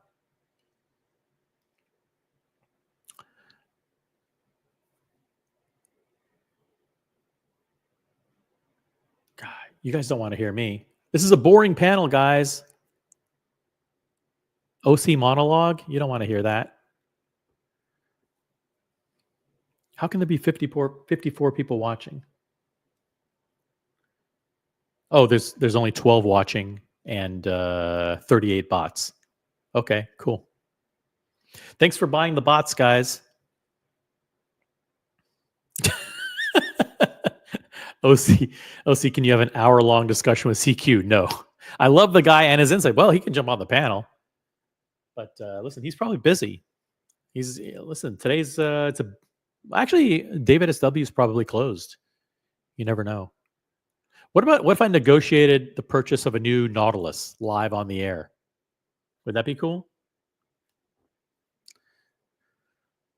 The answer is no, it would not be cool because you should not be buying any watches over the next 3 months. It's time to put the squeeze on the brands and squeeze on the retailers. Let's not let them. We're not being forced to buy watches, guys. I hope. Listen, CQ needs a day off. He shouldn't be selling watches today. He should be celebrating, celebrating Paul Stanley's birthday, Martin Luther King Day, all that good stuff. Inauguration Day.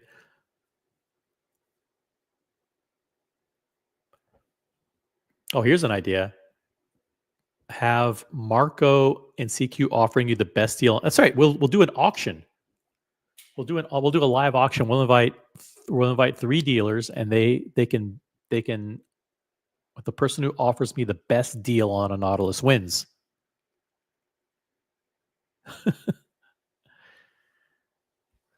Marco B's in the chat says, awesome picture of Lewis Hamilton at Ferrari today. No more IWC. Bring on RM. Is that true? Hold on a second. Where do I find this picture? Is that on Instagram?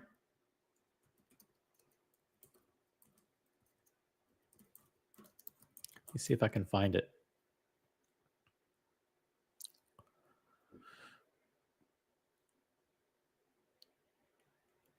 Do you have a picture? Or is that just speculation? Or is it just speculation, Vimal?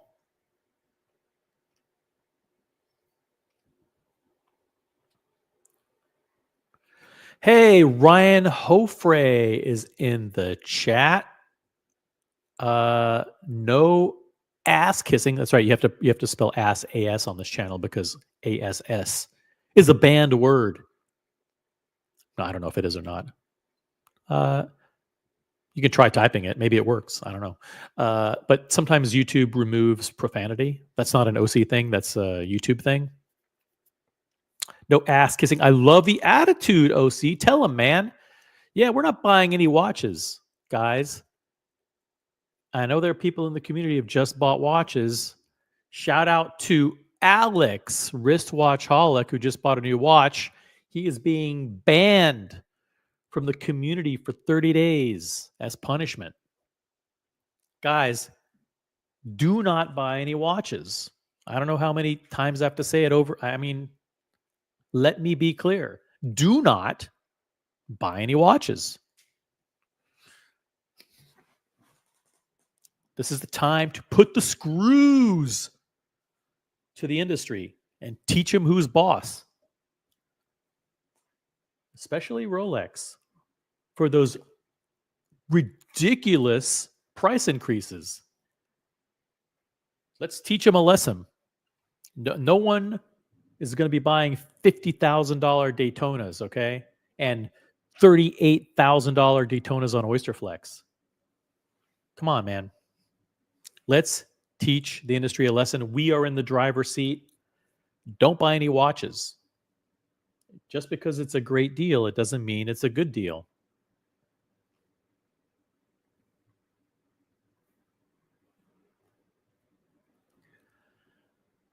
Logan Hall, I've heard Big Macs are 50% off today in honor of Trump's second presidential. Actually, I got a free Big Mac today because the Eagles won. There you go.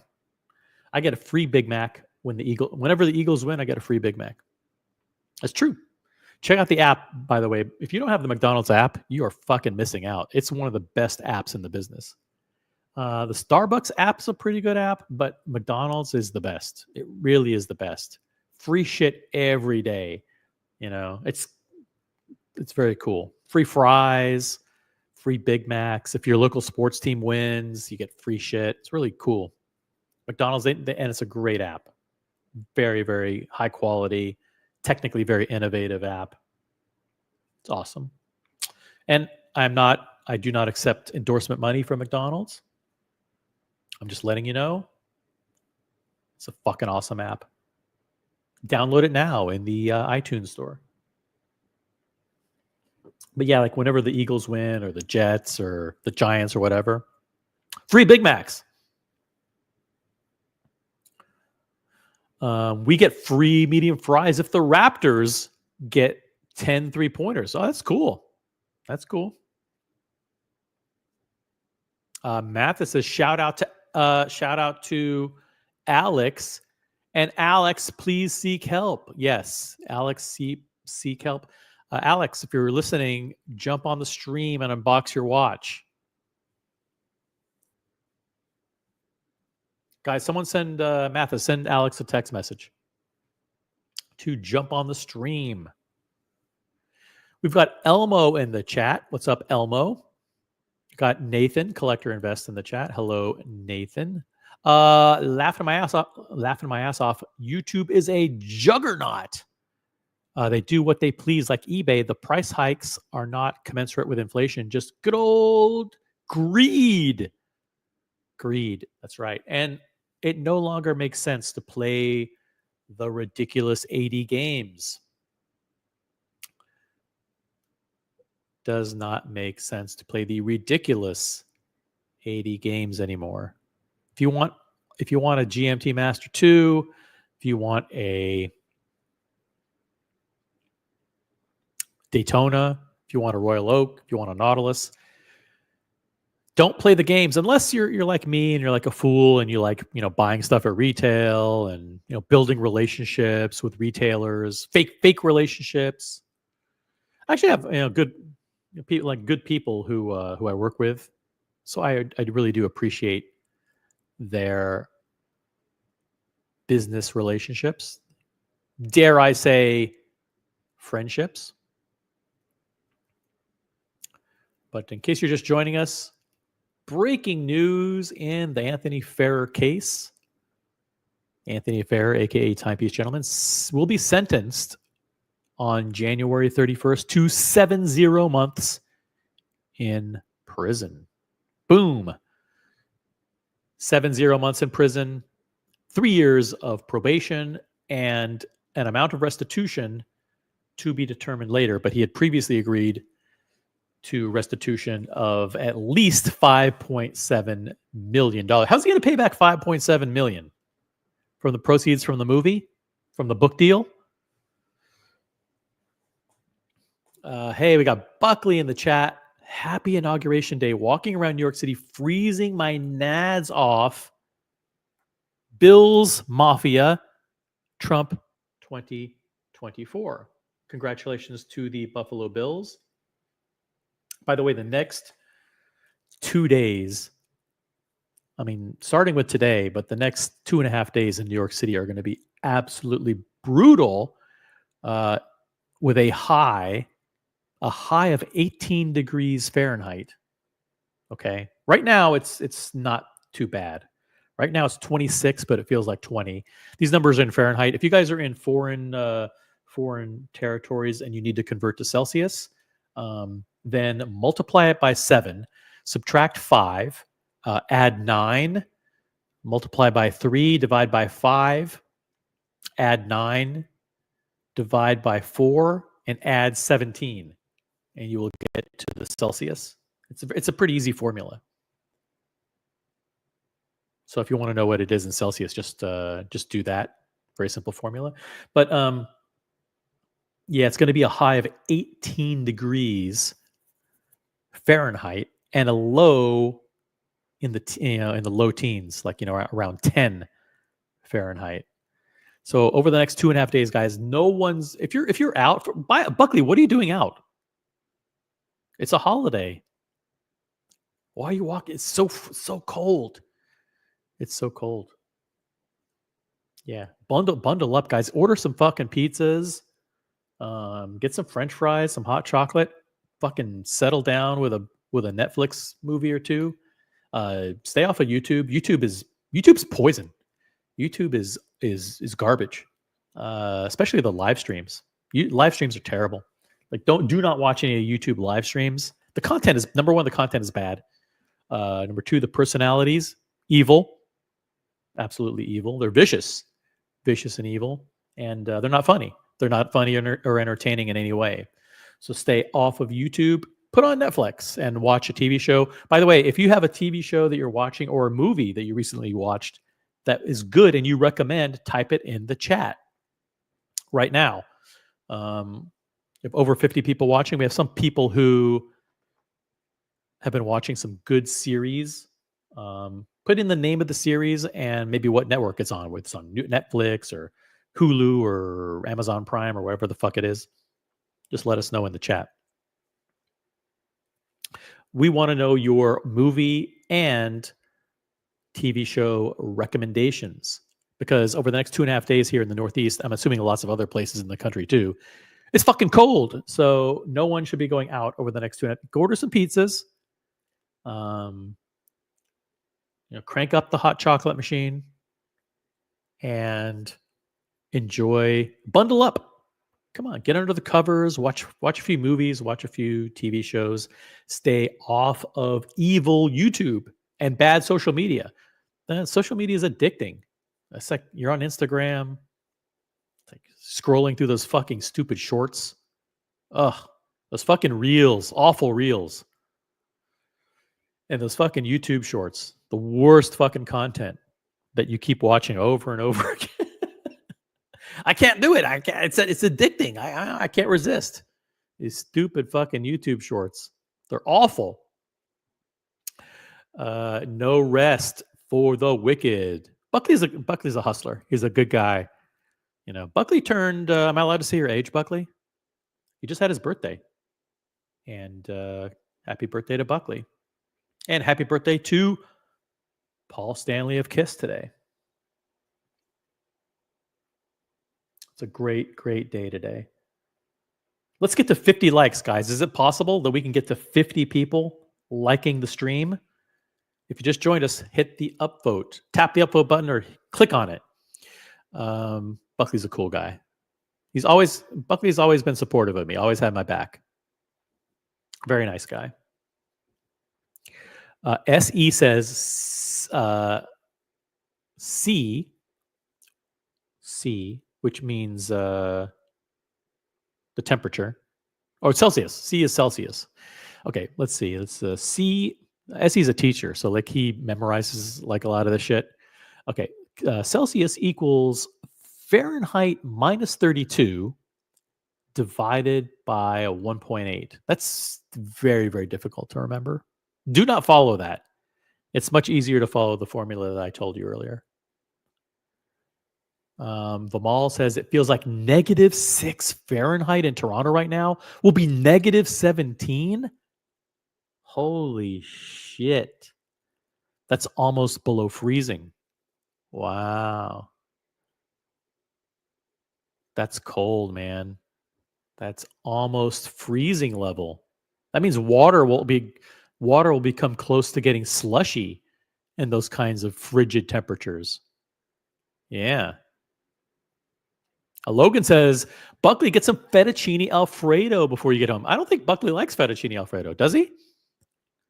Fettuccine, he doesn't like a lot of those heavy, cheesy, saucy pastas. He likes like good old, like very traditional pastas, like, fucking baked ziti. He could fucking eat a whole half tray of ziti in one sitting. Yeah. He loves like traditional recipes, not heavy, saucy, cheesy type stuff. JB says Netflix Prime Evil is better and kinder than the hate streams.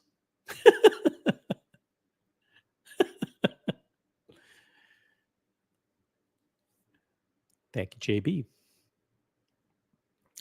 SE says, damn, the presence of Buckley. By the way, the problem with listening to live streams and the problem with commenting is if you're walking through the city and it's fucking 20 degrees, you can't wear gloves if you're typing.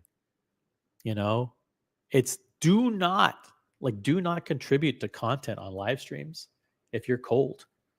No. Your fingers will freeze within like 7 seconds. It's fucking freezing here, guys. It's ridiculous. It's true. Global warming is real. These temperatures are out of control. Hey, we have Samurai Conscious in the chat. Welcome. You sound like a new viewer to the channel. This is the original OC channel on YouTube. Smartwatch Talk for the Smart Collector. Subscribe today. Make sure you're subscribed and hit notifications. Make sure you enable the bell. Set it to all. And we do live streams every month, or maybe even more frequently than that, at least once a week. Whoa, what's going on? Enough is enough, you guys. Enough is enough with the cold weather. When are you guys gonna get down here? Look, Buckley, I can see steam, okay? Come on, you guys. I feel bad for you guys. OC was just down here. We had a great time. Amazing time. Mathis took care of me for 4 solid days. Buckley, 4 come days. on. Buckley, come on. John D, everybody. What are you guys waiting for? Seriously. Yeah, seriously. Mathis couldn't have been a more gracious host. Head of the Florida crime family. I mean the Florida watch crew. Florida. I mean, he's the Miami boss. He is the boss. By the way, I said Florida crime crew, Florida area boss, and my Siri lit up. Like that's a phrase that I use a lot. Sorry, Siri. Yeah, Mathis was the best. Huge shout out to Double Crown, who had dinner with me 4 nights in a row and was sick to death of me by the end of the 4th night. It's true. But if Double Crown's watching, thank you very much. I had an incredible time hanging out with you. Thanks for putting up with me. Hey, Muhammad Ali is here. Member for 2 months. We love your content, OC. Well, there's no... Listen, I don't know what to tell you. If you like this content, you have poor taste. You are a troubled individual because this is terrible content. This is awful YouTube content, guys. But at least we don't steal content here. At least we don't steal content. John D, freezing your balls off Buckley. That's right. Balls off Buckley is his new nickname on inauguration day for the Donald. Yeah. See, you're forcing Buckley to like type in the chat too, and he's freezing. He's 30. That's right. I wasn't going to say it, but he said it himself. Congratulations to Buckley. You just turned 30. Why is it that I think of Buckley as like 42? He's wise beyond his years.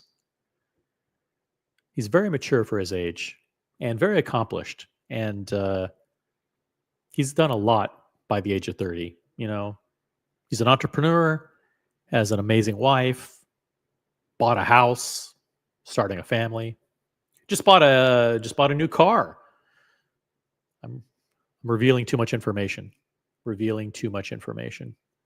John D just upvoted and gave us 50 upvotes. John D, New York City. What are you doing today? You just hanging out at home? Guys, what are you doing today? Let me know. Hey, Adamas is in the chat. I'm in the Philly area. How come you don't go to any of our Philly meetups? Hey, Adamas, reach out to me on Instagram. Send me a message on my IG. We'll do a Philly meetup with you, Double D. We'll get Mr. G out there, Lucky Bastard, and a couple other people. Let's do a dinner. Just not in the next 2 days because it's too fucking cold. But maybe we'll do a dinner like on Friday or Saturday night. We'll get Mr. Zoso. Who else is around that area? Hey, Pennsylvania crew, organize a dinner. You guys, you see what Florida crew did? They put together a fucking 10-person dinner 4 nights in a row with people coming in from Houston. We had people flying in from the Midwest. You know, it was amazing. Amazing job they did. Next stop, Pennsylvania. Pennsylvania crew next. And then Puerto Rico. That's right. We're going to fucking Puerto Rico. Sunshine. Buckley says, John D, don't forget, I was in Harlem. The crackheads don't feel it. Hey, he's up there with the crackhead? They're crackheads up there? No, it's a good neighborhood. It's a good neighborhood up there. John D says it's North Pole cold. Yeah, it's very cold. Hey, Billy Jeans, thank you for the flamingo blue highlighted comment. $2. Will David SW negotiate the buy price? Yes, they will. Buckley, jump on. Are you talking about selling a watch to them? or like buying a watch. If you want to buy a watch from David SW, reach out to CQ. Okay. Guys, I'm not paid by CQ at all. I don't get a commission for promoting CQ. He's just kind of a friend. And I mean, did he invite me down to the islands to spend a week, all expenses paid? Sure, he did. But that's something that he would offer to anybody. You know, the fact that I'm on YouTube has nothing to do with that. So I just typed in the Instagram for CQ, the watch guy. Oops, sorry, I mistyped it. Did I mistype it? Holy shit. Okay, let me fix that. Duh. Here we go. The good news is I'm an admin on my own channel, so I can actually delete my previous comment. Boom. All right. And because I put up a bad link, CQ the watch guy is head of sales for David SW. Reach out to him. And yes, you will get mention OC and your price will go up by $750. So yes, the prices can be adjusted. You don't have to pay the price that's listed on davidsw.com. You can pay a different price. The prices can be negotiated. Tell them Original OC sent you and the price will be slightly higher, but better. A better price. And by the way, if you purchase a watch over $100,000 from David SW from CQ, you will get an all expense paid trip to the islands, courtesy of David SW.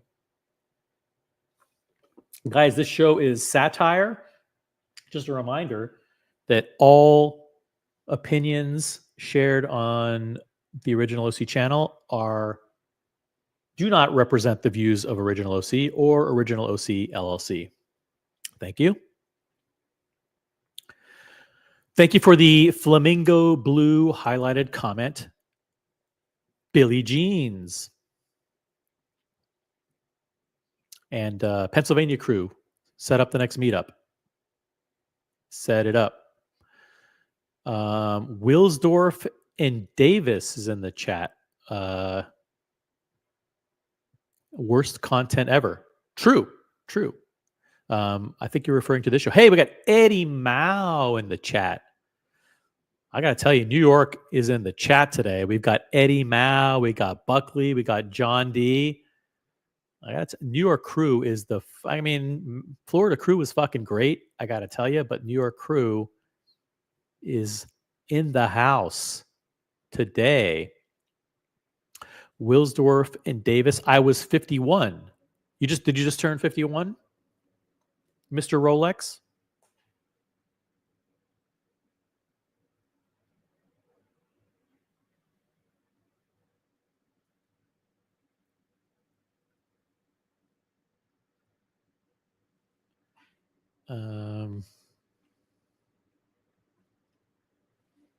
Who else do we have here?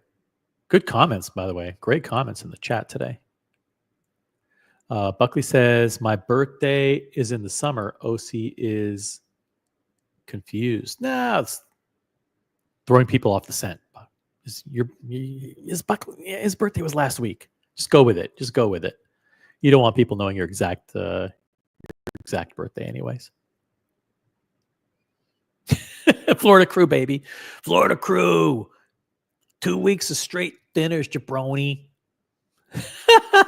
Guys, happy birthday to Buckley, who just turned 30 today, guys. Send Buckley your birthday wishes. It's amazing. It's amazing that it's his birthday today. It also happens to be a national holiday, Martin Luther King Day. It's also Inauguration Day and the birthday of Buckley and Paul Stanley of KISS. Guys, get off this live stream right now. Leave the live stream. And wish Buckley a happy birthday. I'm buying. No. Don't buy a watch. Billie Jean says, I'm buying a watch. I'm looking at 2 options. Curious if anyone has dealt with them. David SW has a stellar reputation. Stellar reputation, but don't buy any watches. Billie Jeans, don't buy watches. Now is not the time.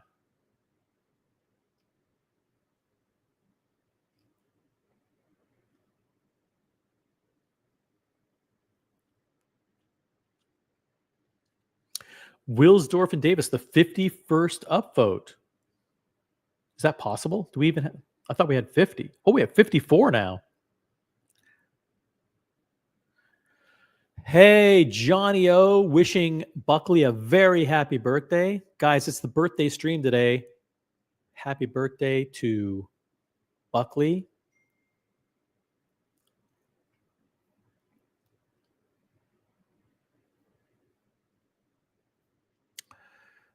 It's a great day today. Let's just let's do a banner. Happy inauguration day. Also, happy MLK Day. And happy birthday to Buckley. Let's do this. Buckley. And happy. Here we go.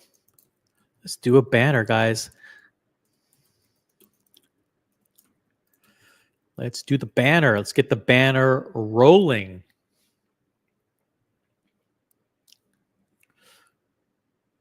There we go. Now we're rocking. This is a professional show. This is almost a professional show now.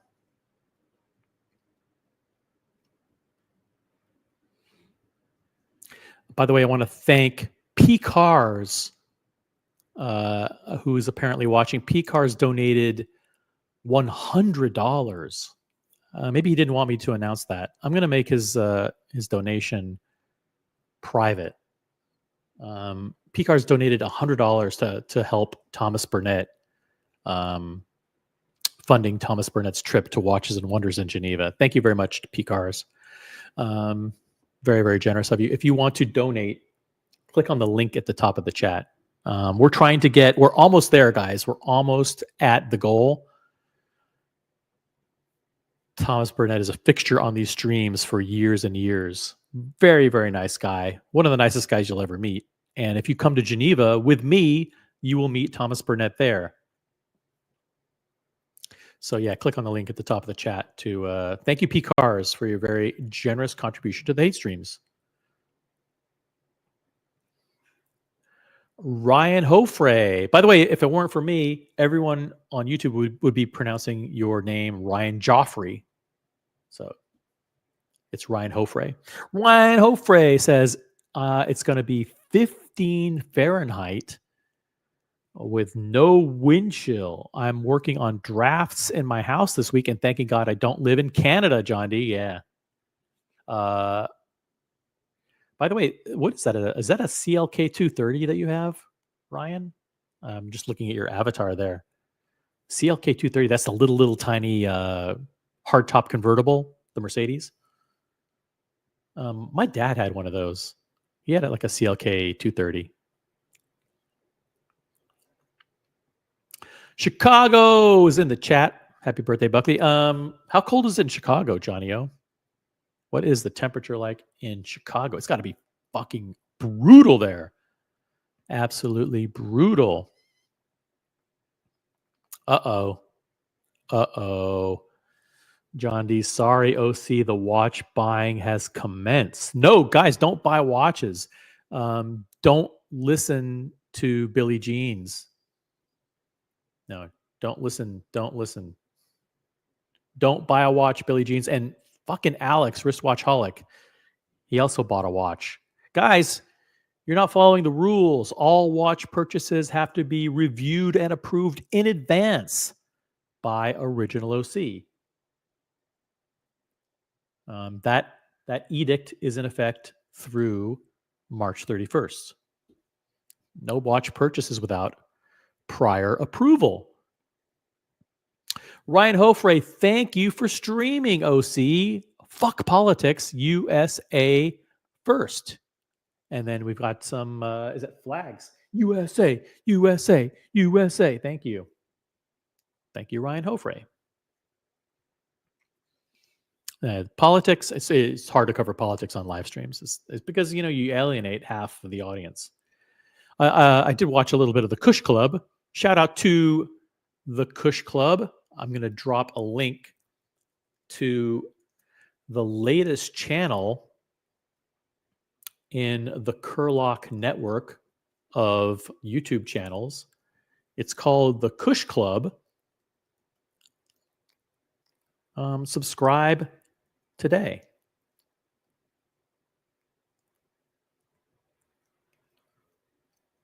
Kush Club is led by my partner in crime, Curly. Check it out. It's pretty good. Pretty good. Thank you, Ryan Hofre, for the flamingo blue. Is this flamingo blue? Yeah, flamingo blue highlighted comment. Appreciate it. It's 10 degrees in Chicago. 10 degrees. Awful.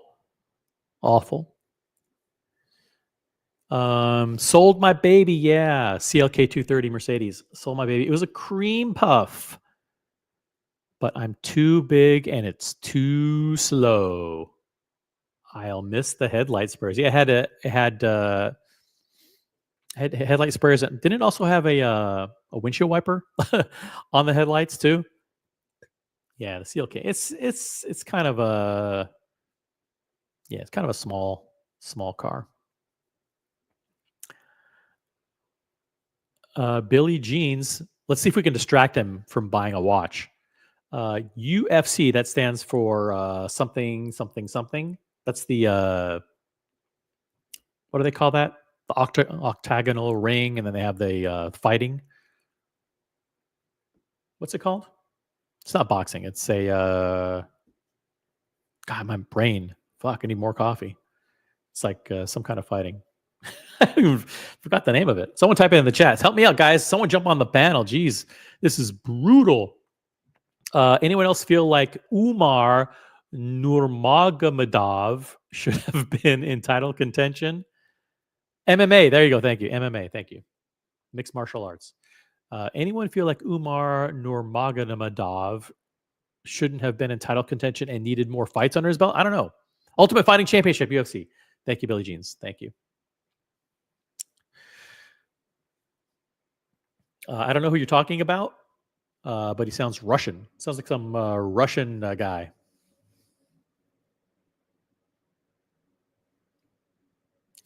Jonathan Smith, VOC. He always starts off his first comment with VOC. Thank you, Jonathan Smith. Massive supporter of mine. I really appreciate it. Doing it on MLK Day. Thank you, Jonathan Smith. Look at this. We've got the crime piece. Orange Super Chat. Wow. Orange Super Chat. $20. Jeez. Thank you very much for your generous contribution to the 8 streams. The crime piece, it reads, good coverage, OC. He deserves longer, but at least it's something. Do you guys agree with that? I mean, we haven't really talked about that. Some people thought that he got longer. There are other people who thought that he got exactly what they predicted. That they predicted, between the 5 to 7 years, 5 to 8 years, and he got exactly what was commensurate with the crime. Brody brought up earlier that Elizabeth, the Theranos person, what's her name? Elizabeth something? The chick who screwed people over with Theranos.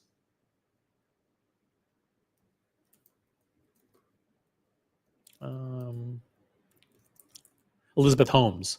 Elizabeth Holmes, that biotech entrepreneur who scammed people out of hundreds of billions, right? That she got 11 years in prison. So it seems like, Anthony Fair, who scammed 5.7 million, seems like it was a pretty reasonable sentence. But the crime piece, what would you have if you were in charge of determining the sentencing? What would you have given him? Because I want to read you some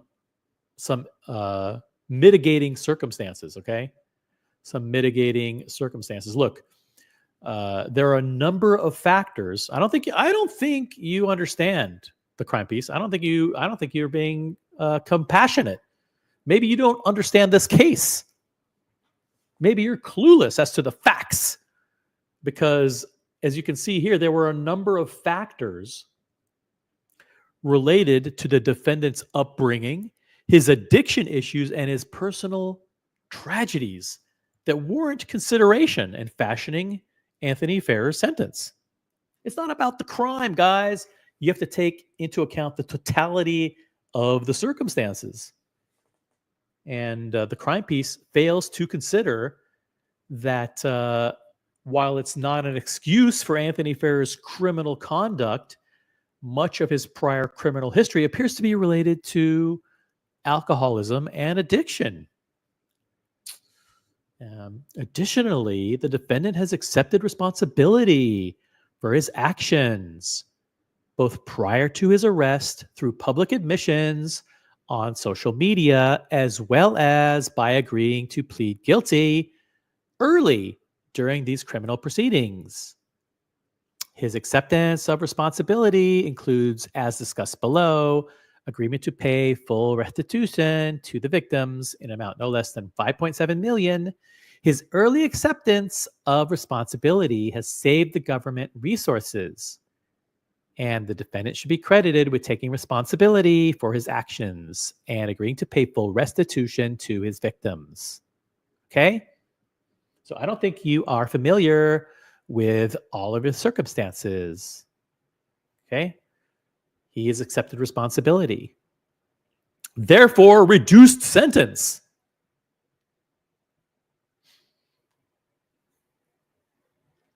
But if you just joined us, this is the Original OC channel. We are the only channel to bring you the breaking news. Anthony Farrer, the Timepiece gentleman, will be sentenced on January 31st to 5 years and 10 months in prison. You heard it here first. We have the document. We're the only live stream to have the actual court filing. That's right. We have it's called a government's sentencing position, and it was filed a couple days ago in the court case in the Central District of California for the United States District Court, and we have it here, bringing it to you in its entirety. We read it in its entirety, pretty much. 70 months in prison. That's 5 years and 8 months.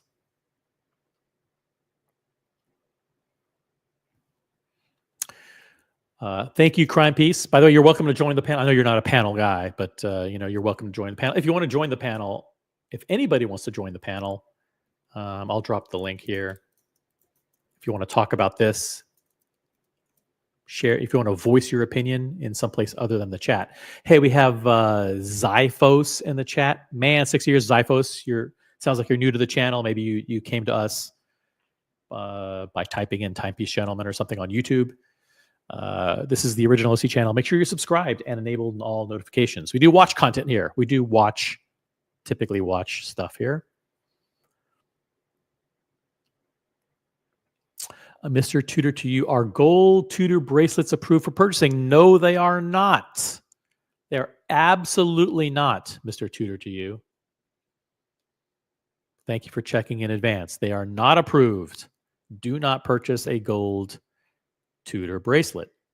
The moratorium continues until March 31st. Check back with me later.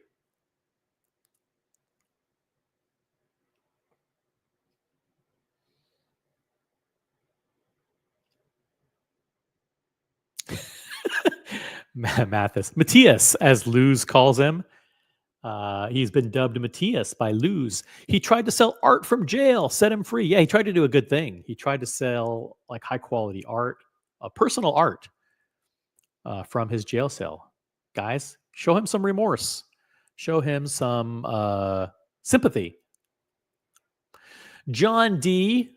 who is in, I won't say what he does, but he's very knowledgeable about law enforcement and criminal matters. John D., who is Assistant Deputy Director of the Federal Bureau of Investigation. 70 months is likely in line with sentencing guidelines and right down the middle. How much time has he already served? So you can estimate his release date. He served 14 months. Let's estimate 14 months. So subtract 14 months from 70 months. That gives you,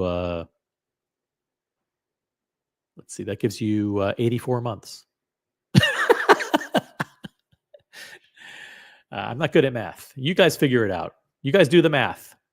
70 minus 14, then divide by 12. I think it's like 4.5 years by the time all is said and done. Billie Jean says TPG got more years than some do for homicide, which is also attempted homicide, which is also murder, homicide, and attempted homicide. 5 years is stiff penalty for stealing only 5.7 million. Yeah, it was a small time Ponzi scheme. Listen, if I were ever to engage in a Ponzi scheme, which I've considered doing, I would scam far more than 5.7 million. Yeah, I would do like 55 million or like 155 million. Then I would get caught. Yeah, 5 million is chump change. Absolute chump change. Jonathan Smith reminding everybody to upvote the live stream. Thank you for the reminder. Guys, let's get to 55 likes. Let's get to 55 likes. Kelsowich is in the chat. Only 6 years. It's a little light. Really? What would you have given him? What would you have given him? There are a lot of people talking smack in the chat like he didn't get enough time. What would you give him? I mean, that sounds like a lot of time for stealing only 5.7 million. Listen, that chick, Elizabeth Holmes from Theranos, remember her? How much did she steal? I mean, she defrauded people out of like hundreds of billions or something like that. Or like billions and billions. I don't know, it was like billions, right? How much did she do? It was hundreds of millions. You know, it was like 400 million. And she got 11 years in prison. Right? This guy, what he did was chump change. But listen, I think he got a good penalty. 5 years, 8 months. Billie Jeans, pivoting back to Pillow One Watch Talk. Did anyone see Speaker Johnson's Rolex during the inauguration? Was it a diamond, ruby, and sapphire Rolex GMT Master 2? I don't know.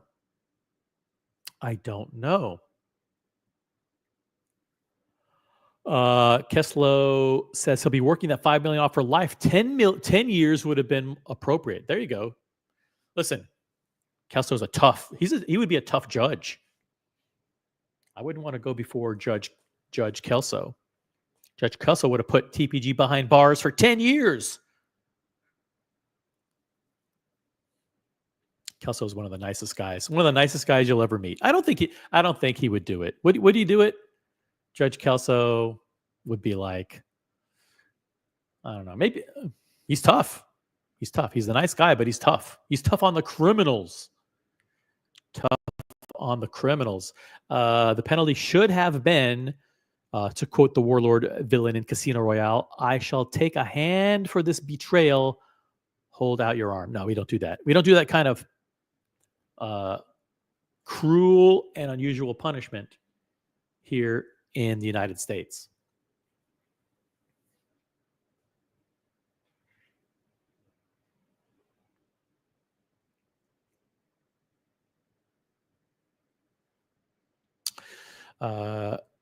Kelsowitz, fuck me dead. I hope you're never on a jury if I'm on trial. Jeez. That's right.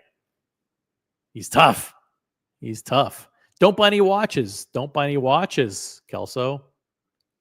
I'm glad you got out of that other one though. I'm so fucking thrilled. You guys remember when Kelso unboxed the Ulysse Nardine? Ulysse Nardin. Remember the magma? He released he unboxed the magma. Well, I don't want to say, but Kelso, do you want to tell people what happened to the? Is it public knowledge? Is it public knowledge what you did? I'm proud of you. Did a good job. Shout out to Hidden Name. I think someone dropped the link to this live stream in Reddit or something.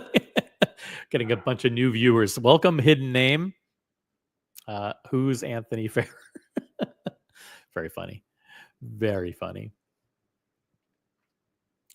Look at these nasty and vicious comments from John D. TPG is going to have to give a lot of rub and tugs. Jeez. To pay that all off before he dies. I think you're underestimating his earning ability. I think you're underestimating his ability to sell his book rights and to sell his movie rights. This could be a Hollywood blockbuster. Breaking news from Kelso. Yes, the magma sold for a profit. Gotta take the win. He took the win, guys. You were fooled. We were all fooled. He unboxed the Ulysse Nardin magma, and we're like, oh yeah, Kelso, congratulations, great watch. Meanwhile, we're all thinking, what the fuck? Why did he buy this fucking piece of shit? You're like, this doesn't fit with your collection. This is fucking awful. It's like I'm fucking being bombarded with messages like, why the fuck did Kelso do that? Like, I don't know. Listen, guys, we have to be supportive. Like, he bought a watch and he's a cool guy. So, like, let's be nice. It's like, fuck that, man. That watch is terrible. Come on, man. We need to celebrate unboxings. It's good for the channel. Like, fuck it. I can't do it, man. It's terrible. But Kesowitz, he fooled us all. He bought it and sold it. He flipped it. He flipped it for a profit. So there you go. He pulled one over on us. I think it was a test. I think he was a test to see who would give him honest feedback. And we all failed. Not a single person called him up and said, you know what? That's not a good watch. You know, why did you buy that? No. We all did exactly what I said to do, which is like, you know, celebrate the unboxing, you know, don't be negative. You know, let's support each other. Bullshit. He played us for fools. He played us for fucking fools is what he did. That's exactly what he did. We all called him up and like, oh, great watch. Yeah, it's red bioceramic. It's great for you. Looks great on your wrist. He fucked us over. He knew he was playing us for fools. Meanwhile, he's like, you guys really think this is a good watch? I fucking bought it for like pennies on the dollar. I'm fucking flipping this thing. I'll have it sold by tomorrow afternoon. And he did. And meanwhile, all the people who congratulated him, including me, were hung out to dry. That's right. We were thrown under the bus.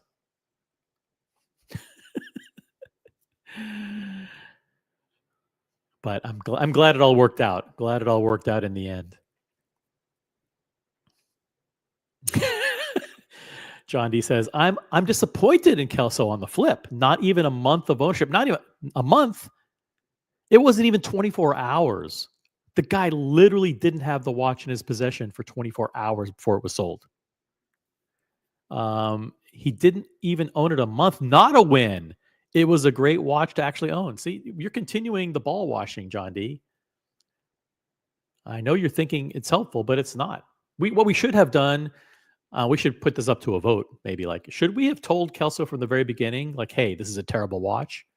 Or should we have supported him, like fake support? Like, oh, great watch, Kelso. Yeah, wonderful deal. Like, it looks wonderful on your wrist. I think he knew what he was doing all along, and he unboxed it, and and then sold it. It's like, you suckers, you really thought I would buy this thing? Fucking nimrods. Yeah. Thanks for the fake excitement. Good support, man. We all got duped. We were duped.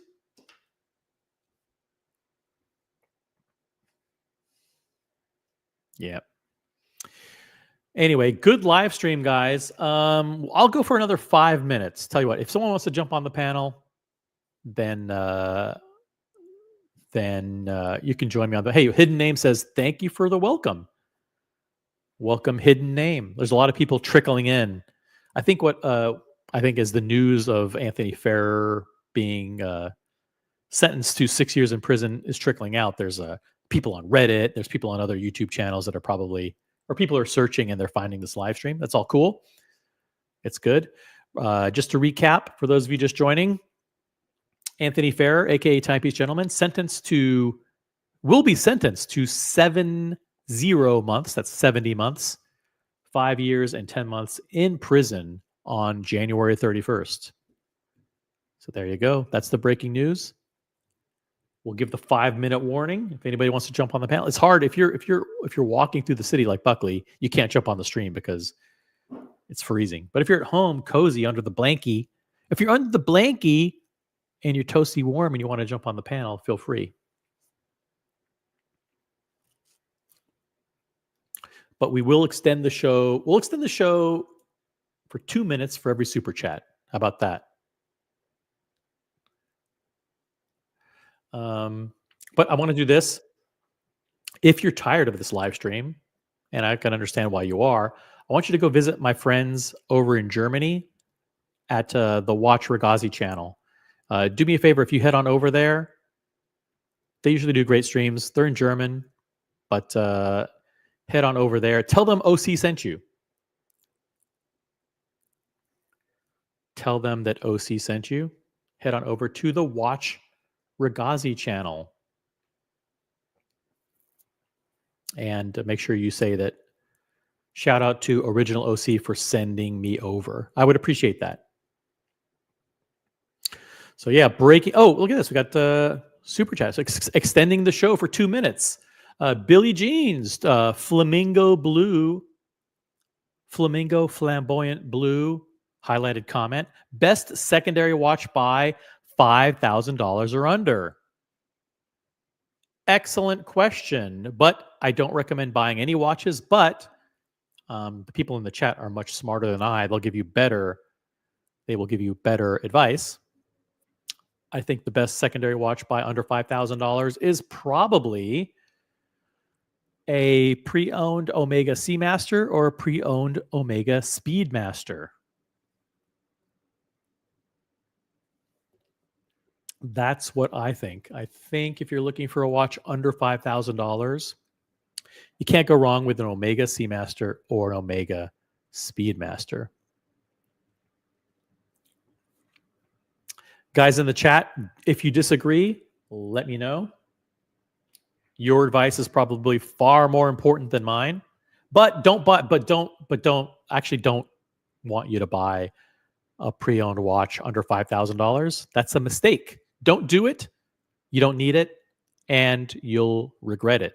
So just wait, and no watch purchases allowed until at least March 31st.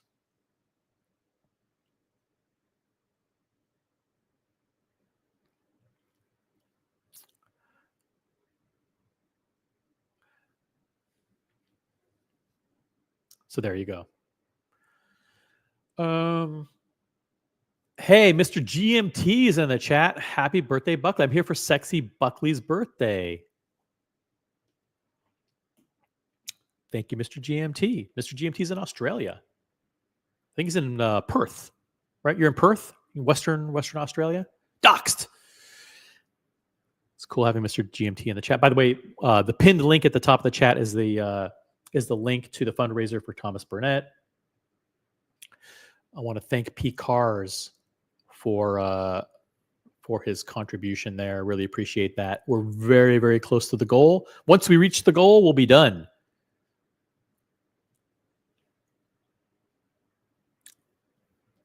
Thank you much. Thank you guys for your generosity. Let's see what else is cooking. Anything?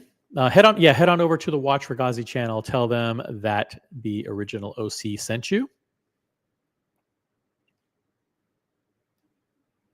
But we'll continue on for another 2 minutes.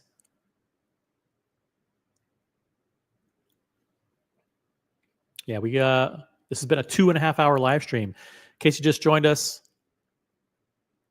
breaking news in the Anthony Ferrer case, in the sentencing case. Cutting to the chase, here it is. Anthony Ferrer will be sentenced. The government is recommending a sentence of 70 years in custody, 70 years, 70 months, 70 months.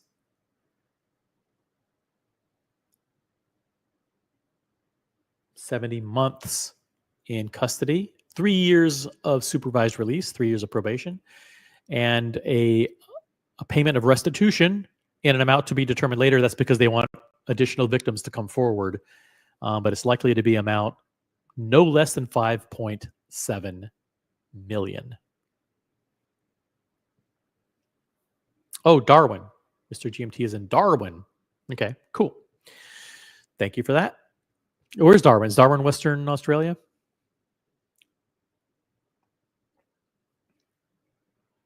Ryan Hofrey says, get a full set Speedy. Get a full set Speedy since you don't like Gerard Perigo. Yeah, no one should be buying Gerard Perigo. Except for Double D. I like Double D. Double D has a good Gerard Perigo. And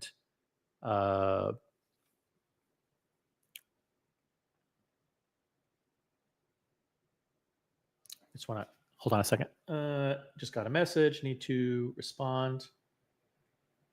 And since I'm the only person on the panel, I've got to do it live.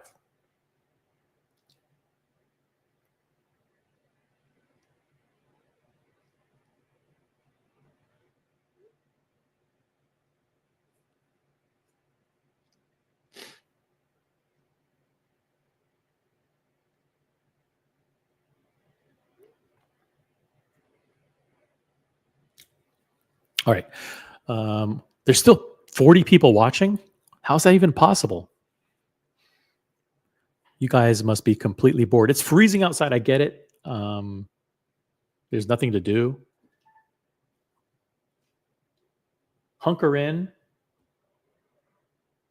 and get some hot chocolate, order a pizza, and stay warm because it is cold in the Northeast today.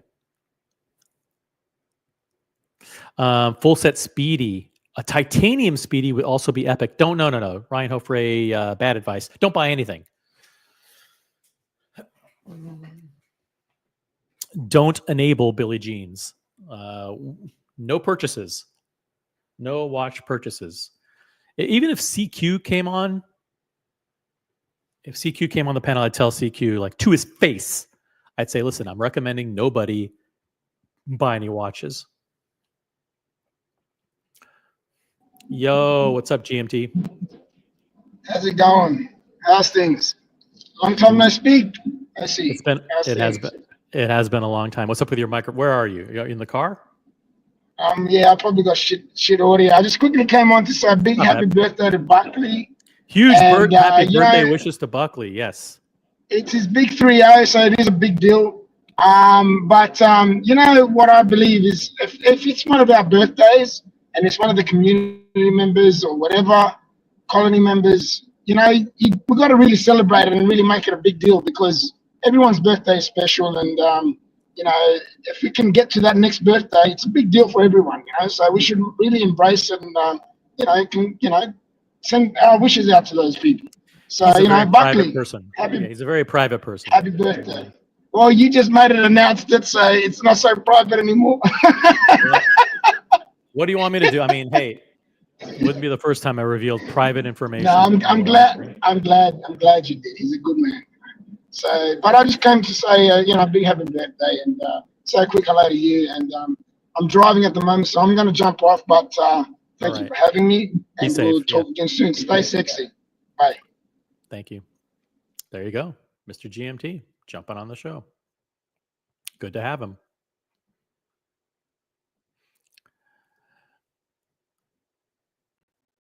I didn't ask him about the Timepiece Gentleman thing. Jump back, Mr. GMT, jump back on. I want to ask you about the sentence for TPG. Even though he's driving. Be careful. Just click on the link again. I'll drop it in the chat.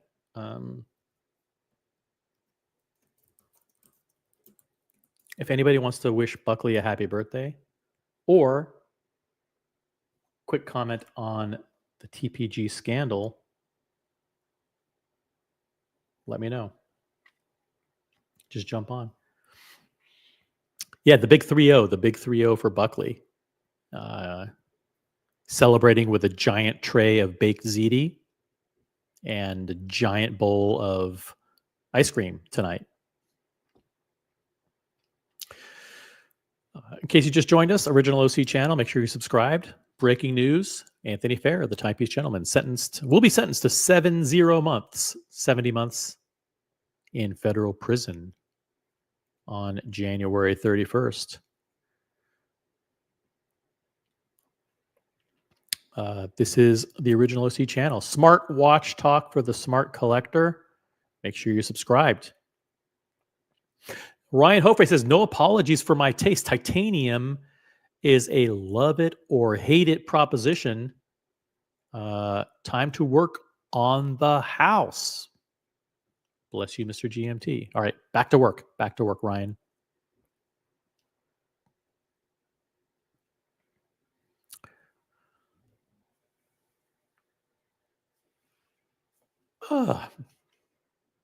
Hidden name. Do I take the bait? Do I fall into the trap? What's the scandal? Anthony Fair, the Timepiece Gentleman, ran a retail store in California called Timepiece Gentleman. He was a watch dealer, and he took watches on consignment, and he ended up stealing $5.7 million worth of watches and investor money. And he was arrested in November 2023 after a year-long investigation, and he will be sentenced to 5 years and 10 months in federal prison. So that's the scandal in a nutshell. He rose to fame on YouTube as a watch dealer, doing social media content and YouTube videos. And in the watch hobby, he became one of the most notorious and widely viewed YouTubers in the watch as a watch reseller, a pre-owned watch dealer. That was the scandal in a nutshell, Mr. Hidden Name.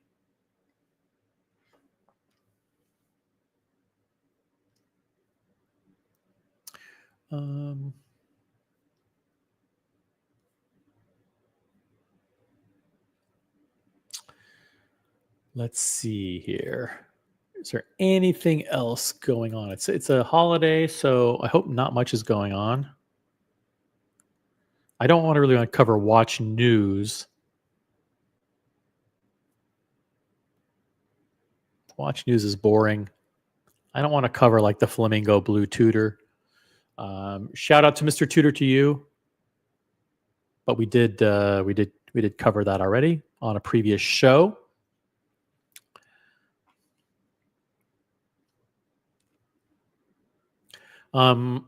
John D says it says restitution in an amount to be determined later. This may be a huge disappointment when the court arrives at a value, especially for victims, if the value is a fraction of the fraud. That is a good point, actually, because it's possible, I don't know, but it's possible that the judge, even though Anthony Fair agreed in his plea agreement, he agreed to pay back a minimum of $5.7 million. It's possible that the judge at some point in the future says, you know what, it'll be a different amount. Now, The theory is that they're leaving it open and undetermined and now because they want additional victims to come forward. So the prosecutors in this case want that number to go up. They want people who've been conned or scammed by Anthony Farrer to report and register their loss with the court. So that number can actually, so they can go back to the court and say, hey, we recommend that Anthony Farrer pay restitution in the amount of $6 million or $6.5 million or whatever. But I think at this point, people have had an opportunity to tell the court if they are a victim, and to, unless these, I mean, the only reason why you haven't contacted the court and claim to be a victim is, number one, you don't want your name revealed publicly, or number two, you're a fellow dealer and you don't want people to know that you were scammed by Anthony Farrer, or number three, you're a criminal and you don't want your name made public or whatever. So I think that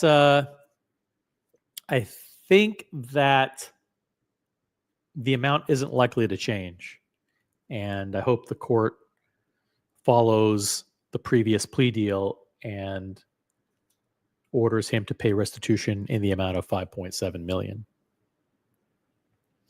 Kara Leslie, who's new to the channel, welcome.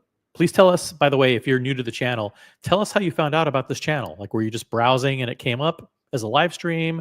Or were you looking for news about Anthony Farrer and you happened to type in a search term and you stumbled upon the stream? Let us know how you found out about this channel in the chat. Cara Leslie says that's a light sentence for him. Some people think it's light. Some people say it's proportionate. Some people say it's too much. Keep in mind that Elizabeth Holmes of Theranos, who scammed hundreds of millions from people, got 11 years in prison. We tend to treat white-collar crime differently than violent crime in this country. That's just the truth. CQ is in the chat. CQ, by the way, you missed a question from, I'll let CQ have a chance to answer Billie Jean's question in the chat. Best secondary watch buy, $5,000 or under. By the way, I'll give CQ, because I'm being generous today, I will allow him to send me the link to any watch on David SW that's $5,000 or less. And we'll do a live negotiation on the stream for the watch. Or how about this? Any watch 6,500 or less, and Billie Jean's will get to buy it for $5,000. But I don't want Billie Jean's to buy any watches, to be honest.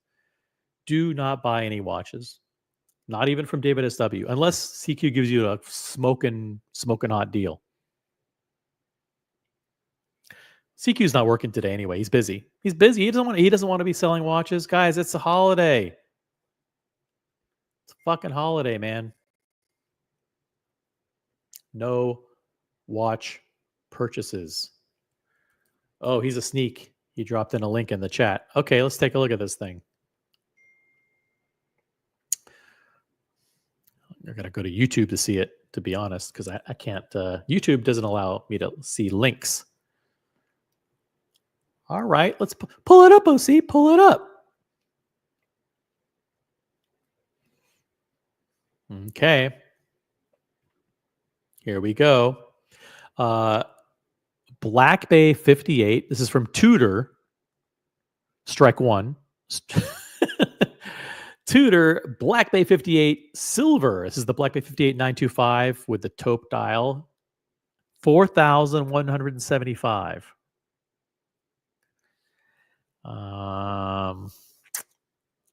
Whole milk, I think, summarizes my sentiments accurately.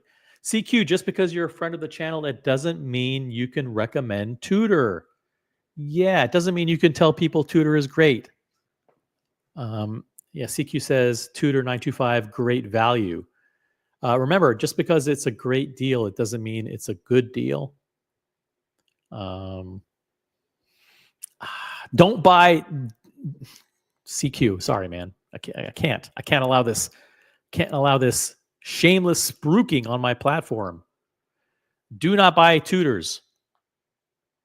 even from CQ. Like maybe if this were like $3,000, you could buy it, but even then, come on, man, don't buy Tudor.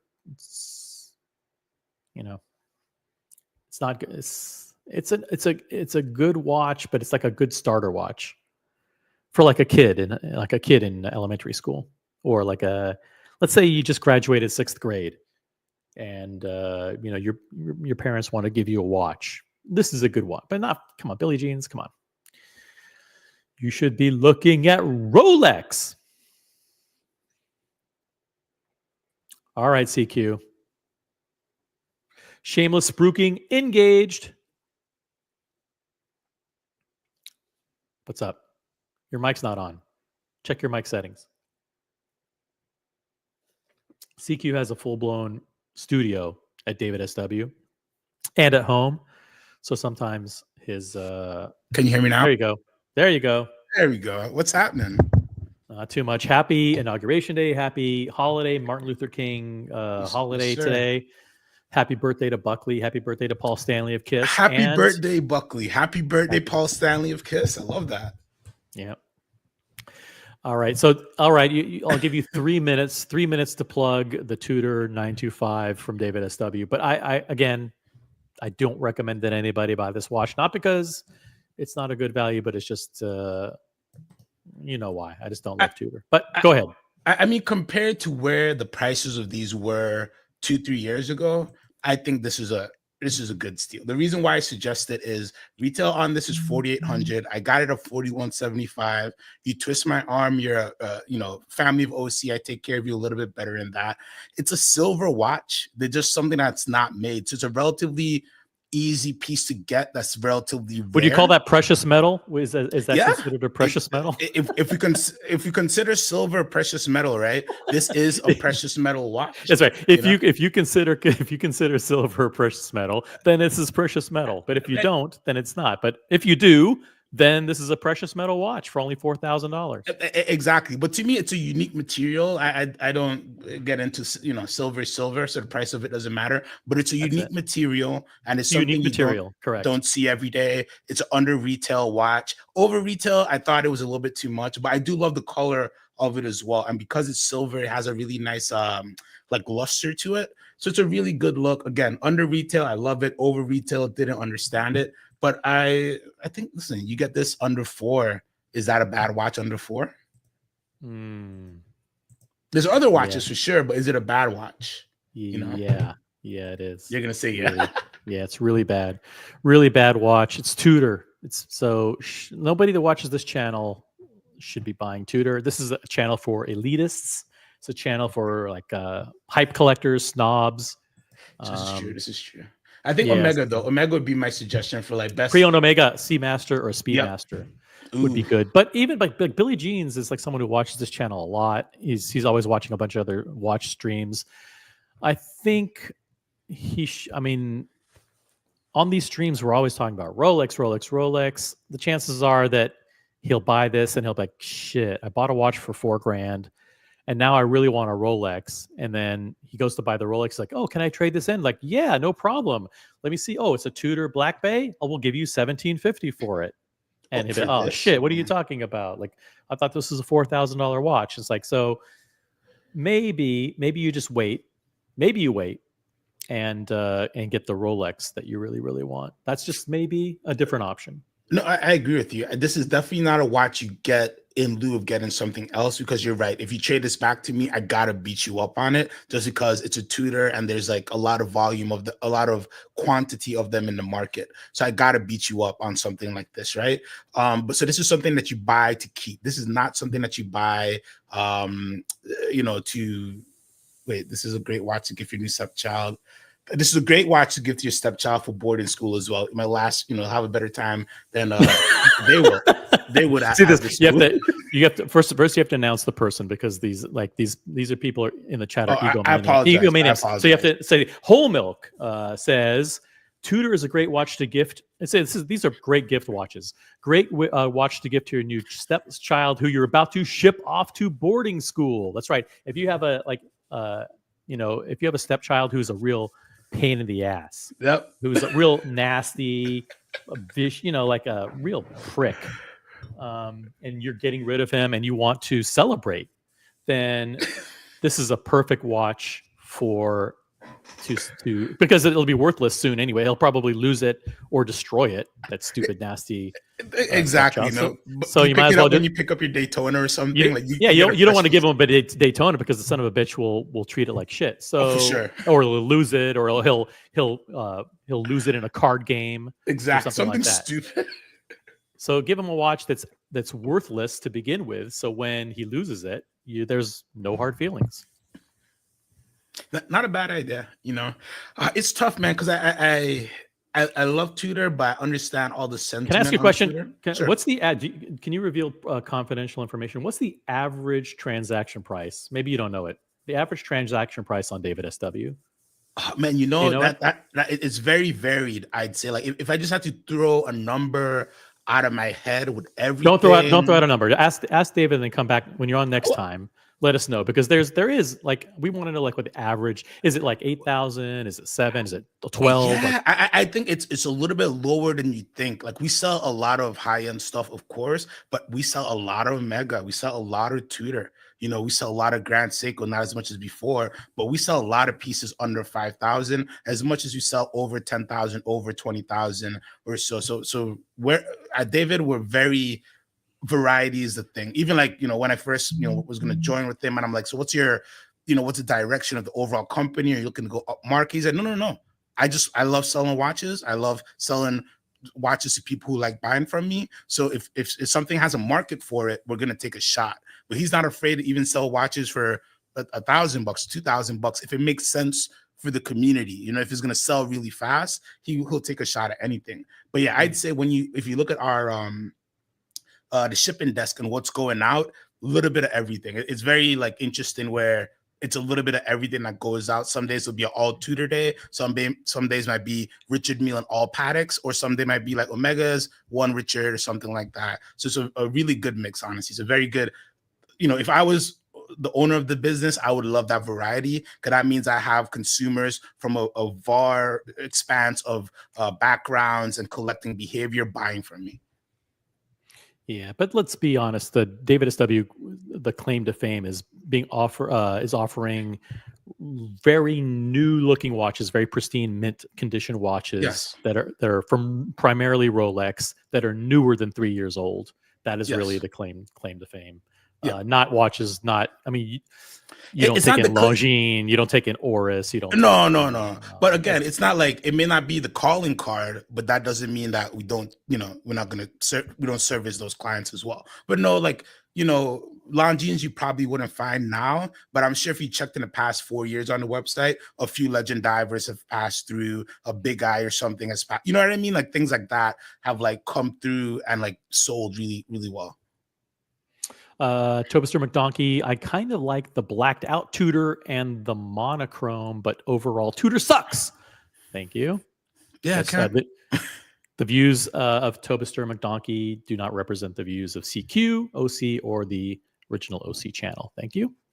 Yeah, listen, again, I can see where people are coming from with Tudor, because a few years ago, like when that all black ceramic piece came out, it was a weightless piece. And I thought having weightless with Tudor was kind of unfortunate, because this is supposed to be the accessible little brother of Rolex. So I think they should have really played in the fact that, hey, we're super accessible. You can always walk in and get the coolest Tudor you ever saw. You can walk in and just get it. And to me, that's where you should lean in. Don't lean into exclusivity, because at this price point, I don't really want exclusive. I just want to watch, if that makes sense. Exactly. By the way, I want to give you an opportunity. Maybe you don't want to comment on it, but Timepiece gentleman Anthony Ferrer will be sentenced on January 31st. Looks like the government has recommended that he get 70 months. That's 5 years, 10 months in federal prison for his crimes of wire fraud and mail fraud. We all know that he engaged in a Ponzi scheme where he stole approximately $5.7 million worth of investor and client value in watches over a period in 2022, 2023. What say you, CQ? Appropriate sentence? I won't comment on like appropriate sentence or stuff like that. I'm not like I'm not in the legal field, and everybody deserves their just day and everything like that. I just hope in the end that the people who funds were misused, that they are able to get some type of those funds back, because it's very, very unfortunate. And I don't know the person, never interact with them, never done business with them personally, but as somebody who's a fan of the watch industry and a fan of the secondary market space, and I've really seen it grown crazy, since the time that I've entered it. When I saw him pop up, it was like, wow, man, look at this person who kind of found his way, stumbled into the industry, shook up things in terms of like the way we all watch YouTube world, besides the Tim Mosso verse, looks like what the product he used to bring out, right? And I think that's so amazing that he was able to find that, but it's also so unfortunate that for whatever reason, things, he did the things that he did, and we end up, this is the ending of that story. Because I would have loved so much for the ending of the story to be somebody from the outside breaks in and becomes a grade A level dealer, because it inspires people to do things the right way, versus what happened where it soured a lot of people from even looking at certain secondary market dealers, right? So for the new crop, right, not the people who've been there for a long time, but if you're a new dealer, even if you're somebody who's doing very, very good business, this makes it very, very tough to you. But I think it's also, it's unfortunate that it happened, but at least, and you guys and other people talk about it, so people don't make the same mistake again. You really, really got to know who you're buying watches from. And we're really, in 2024, 2025, we're in this day where everybody's a dealer. 2022, I had 17-year-olds coming up to me in Dubai from Denmark, and they're dealers, full dealers. You know what I mean? And, you really got to know who you're buying from. It's really, really not about the best price at all. That $200, that $300 you're saving, sometimes it's not worth the headache. It's not worth the watch being fake. It's not worth calling somebody who's ignoring your call, who switched numbers on you. So many bad things happen. That really vet the people that you're buying. Not to say there aren't great deals to be found, not to say there aren't great new dealers who just jumped into the game, but you got to run them through the rigor and make sure they're honest and make sure they're willing to answer any question that you want about the watch. And it's just a fortunate situation. And I hope a lot of people learn from the situation. God bless him. Don't know him, but God bless him. And I hope everybody who got caught up into it can find some type of a resolution. It's just very, very thoughtful and diplomatic answer. Well done. By the way, number one politician in the game, baby. CQ will be announcing his candidacy for mayor of St. Thomas. Governor, actually. We don't have mayors. Mayor? We do have governors, even though the now president did call our previous governor the president of the Virgin Islands. So no, but one day I will be running for governor down there. So St. Thomas is one of the islands within the U.S. Virgin Islands. Correct. So I'd be the governor of all three. So you want to run? Is that an appointed governor or an elected governor? No, it's elected. So I'd have to go down there and I'd have to do some charities and all that stuff. Run for senator, do that. Kiss some babies. Hand out some Rolexes. Yeah. Okay. But as you can see, I'm a pretty good politician. So I'll be able to figure it out when the beard gets gray and I get tired of talking to you guys. I'll be a politician for a while, long time from now. Would this tutor add to someone's purchase history, David? Yes, it would. Yeah, I think you would. Of course. Of course, you have a profile at David SW.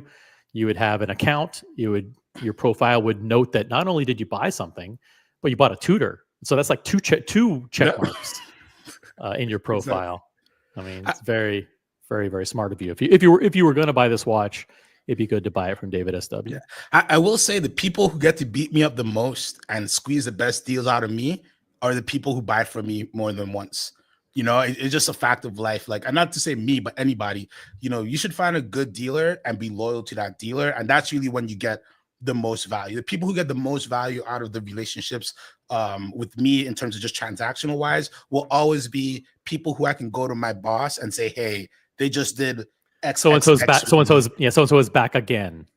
Exactly. So-and-so's OC's back again. Let's take care of him. I beat him up on the last one. I made some money on the last one. He wants this watch. It's just kind of let's do what we got to do, because I know I can confidently say OC is going to come back after. OC is going to tell his friend about me. So it makes me much more willing to get beat up from my boss for you if I know that there's some type of loyalty there. But if you're going to leave me for $100 to the guy selling the Batman down the streets, $100 cheaper, I don't really feel like, motivated to take a whooping for you to then leave me, Yeah, that sucker OC is back again. Oh, okay. Let's make sure that he buys another watch from us. Excellent. Exactly. Such is life. A lot of people, it's so funny, but a lot of people who some would have called suckers made out great during the COVID times, right? You know what I mean? Those are the guys who are buying this at retail, buying that at retail, buying Jorn, directly from Jorn. A lot of those guys who are loyal, I know friends who got the 5711 green dial. Only reason he got it, just a loyal customer. Wasn't the biggest spend. Wasn't like, it's so crazy because he showed it to me. OC, I thought it was a blue dial. It was like 2 a.m. I was in Dubai. He sent me the picture. I said, oh, wow, you got one of the last blue dials. Amazing. And he's like, no. This is the green. And like, even my boss at the time hit me up. How did this guy get it? And I was like, hey, bro, how did this guy get it? Yeah, how did this? Because like, it's not somebody who's on the big paddock radar. It's not like a $2 million a year spender. How does he get it? He's a nice guy. He's in there with his kids every couple of weeks. He sends customers. That's it. And they were like, you know what? We're only going to get one. And we wanted to go to somebody who we know we'll see once in a while. If we invite him to an event or something, he'll bring that piece out. He doesn't want to flip.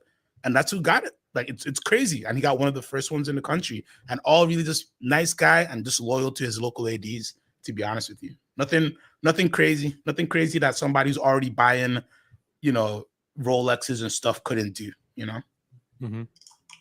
Have you how busy is it for you guys? I mean, it's only been the first 2 or 3 weeks of the year, but how would you characterize the traffic and the flow, the volume of activity on the buy side and on the sell side?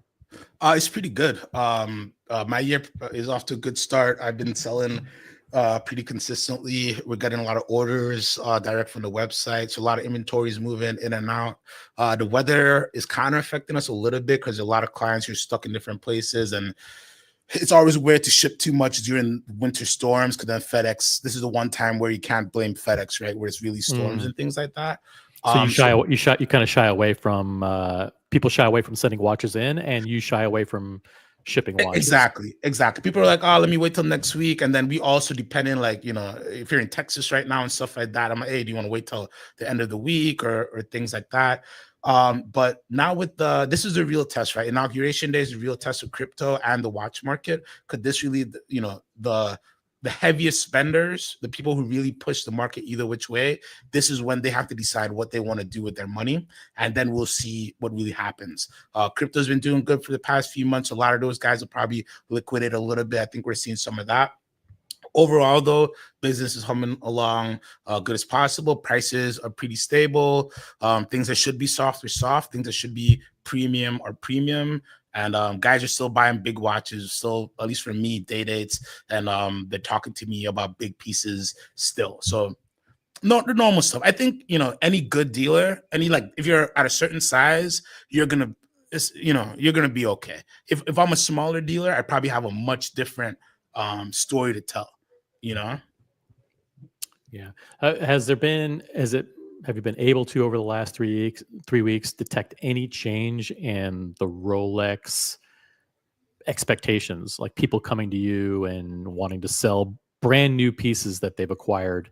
Are they being realistic, or because that's really the question over the next few months. It's like people who are buying, for example, this day date on the right, and they're paying $50,500 at retail, and then they're paying tax on top of that, and then they're out the door at $55,000. And here you are selling it in basically unworn mint condition for $53,000. Are they coming to you and expecting to sell it at list, or are they taking a 5 to 10% haircut, knowing for sure that, listen, we're not paying more than $45,000 for this thing?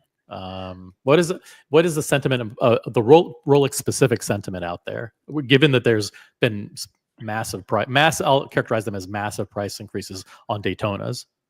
Yeah, so that's actually a really good question. So particularly on like the Daytonas and those pieces that have seen the biggest price increases, haven't seen or heard any particular feedback about those.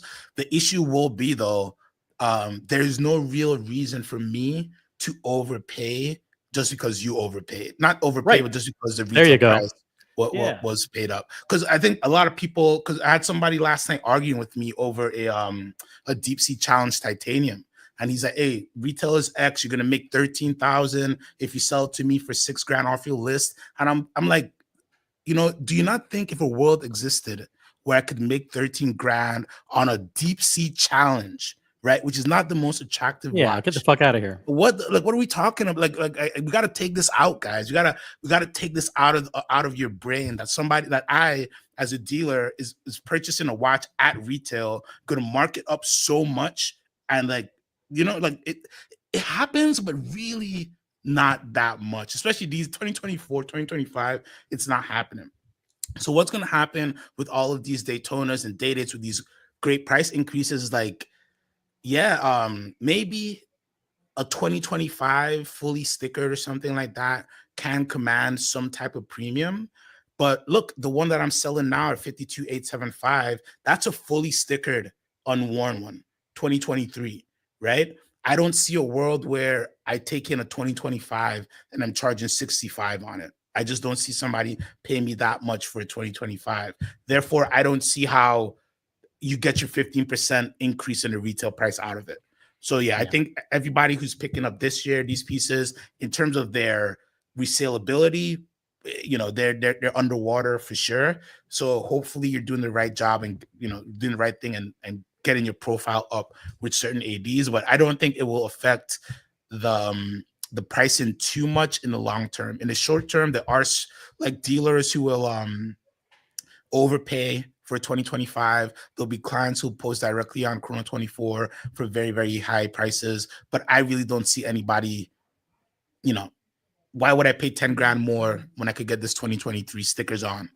Yeah, what you're saying is very important, actually, because over the past several years, there's been a thesis or a hypothesis or whatever that as these manufacturers raise prices, that it brings up the prices in the secondary market, and that has been true in the past. That hey, if you're paying more for a watch, and if someone has to pay more to buy it at retail, and you have to pay a little bit more to get it, then the prices are going to go up. But at this point, the prices have gone up so high that it's not necessarily a foregone conclusion that you're going to agree to buy a watch at retail or retail plus tax and list it, like you said, list a rose gold Daytona at 65,000 just because Rolex raised their prices. You're smart enough to know, you know what? If I do that, chances are I'm going to be sitting on a whole bunch of watches listed at 65,000, and that's not a position in which I want to be. So maybe these people, I think the savvy buyers are smart enough to know that if they're buying Oyster Flex Daytonas, or they're buying full gold Daytonas, or they're buying Oyster Flex Sky Dwellers or full gold Sky Dwellers, there's zero chance that they're going to get their money back if they think that's a quick flip. Yeah, I think right now, if you're thinking quick flip, it really doesn't exist in the industry. Because even if you're talking about getting Sport Paddock, brand new retail, that's not a quick flip. You've invested time and money. Sport Paddock, come on. I mean, Paddock. Aquanaut or Nautilus or Cubitus, those are going way, way over retail. So you should at least be able to sell those for. Yeah, okay. In terms of yes, you can make quick profit, but the investment you made to get to the position where you can make that quick profit. True.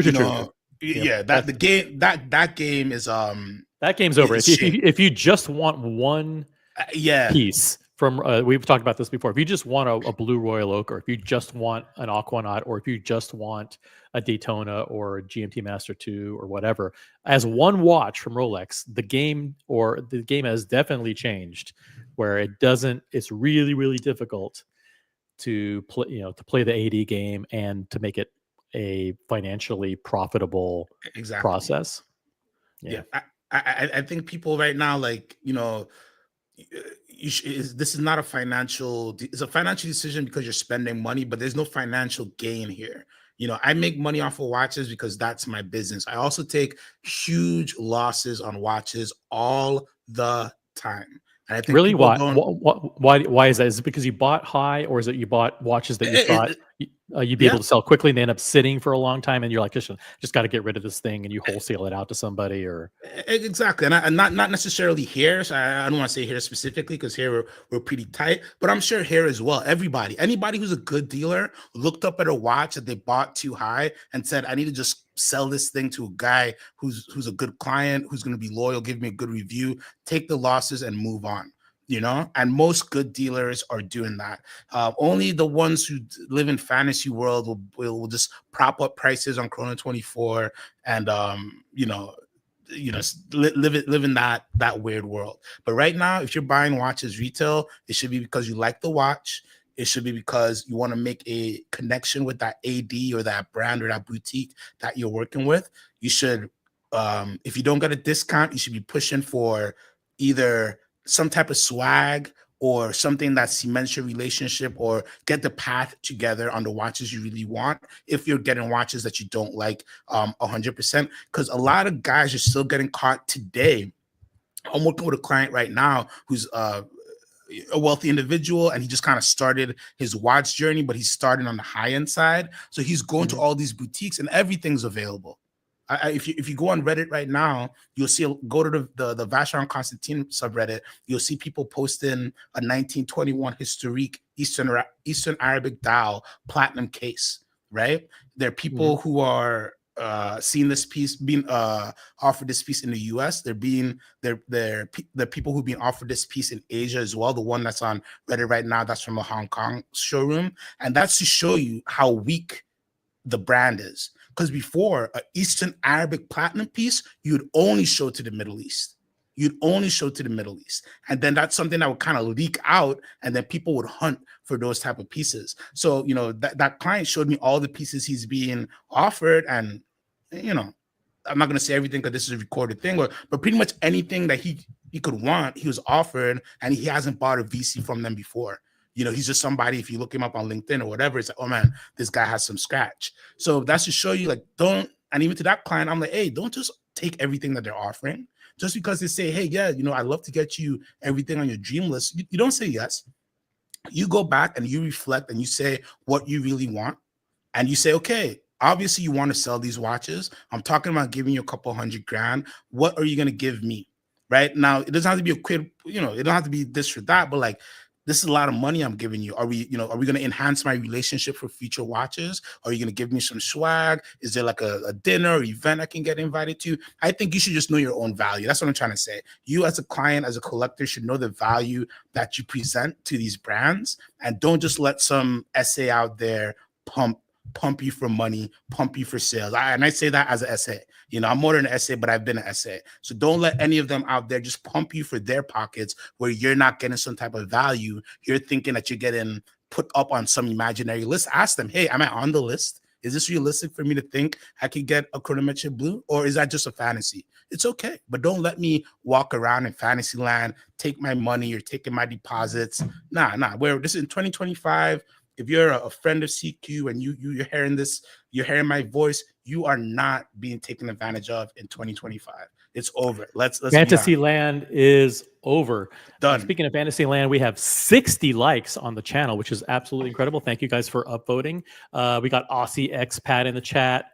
Think Real just came into the chat. We also got Saad. Saad says best wishes to OC and everyone for this new year. Thank you, Saad. We have Nick Da Vinci, who is 2 hours behind, but in 2 hours he will read this. He'll hear me read his comment. Full circle moment. I met OC arguing about TPG during the blackout. Glad I found y'all. 6 years seems kind of light. Was hoping for at least 10 years. Yeah, we talked about this, Nick. When you hear this comment, keep in mind that Elizabeth Holmes of Theranos ripped off people for hundreds of millions of dollars, and she only got 11 years in prison. So there you go. Vimal in the chat, member for 5 months on the original OC channel. Thank you very much. He says, thanks for the discussion, CQ. Appreciate your coming on. Any recommendation on a watch below retail in the $20,000 to $40,000 range, looking at Rolex and above? Rolex and above means Rolex, Vacheron Constantin, Longa. So I would say Patek. 20 to 40K is like a juicy range too. You could pretty much get anything. Off the top of my head, JLC Duomet series, pretty much anything that they produced in the previous series, you can get for between 20 to 40K. Amazing watchmaking, some of the best watches JLC have ever produced. Amazing finishing there as well. Grunfeld Principia, Whole Milk just said that. That's a great one. Parmigiani, Laurent Ferrier, you could still steal those right now. You could probably get like crazy Glashut originals for good prices right now. JLCs, oh my God, you could steal JLCs on the secondary market if you like complicated ones. You least Nardin, pretty much any high-end brand that's not Rolex, Patek, or AP, you can find some amazing, honestly, like that's such a great price range. You can even go independent. You could go Moser. You can even go Patek. You can even go Patek, like pre-owned annual calendars, pre-owned Calatravas, a whole bunch of stuff. I'd say you do the Gondolo Calendario, which is the 5235 rose, white, platinum, any of those still in that price range. You could do you have a beautiful salmon dial Gondolo for like 21. So yeah, 20 to 40K, you can do a lot of damage. I think it's more about what's important to you. Do you like aesthetics? Do you like complications? Do you like movement finishing? And then come with some qualifiers and I could get a little bit more deeper, but I'd say you can have so much fun and enjoyment in that range that, but you feel free to reach out if you just have some questions too. That's a great range.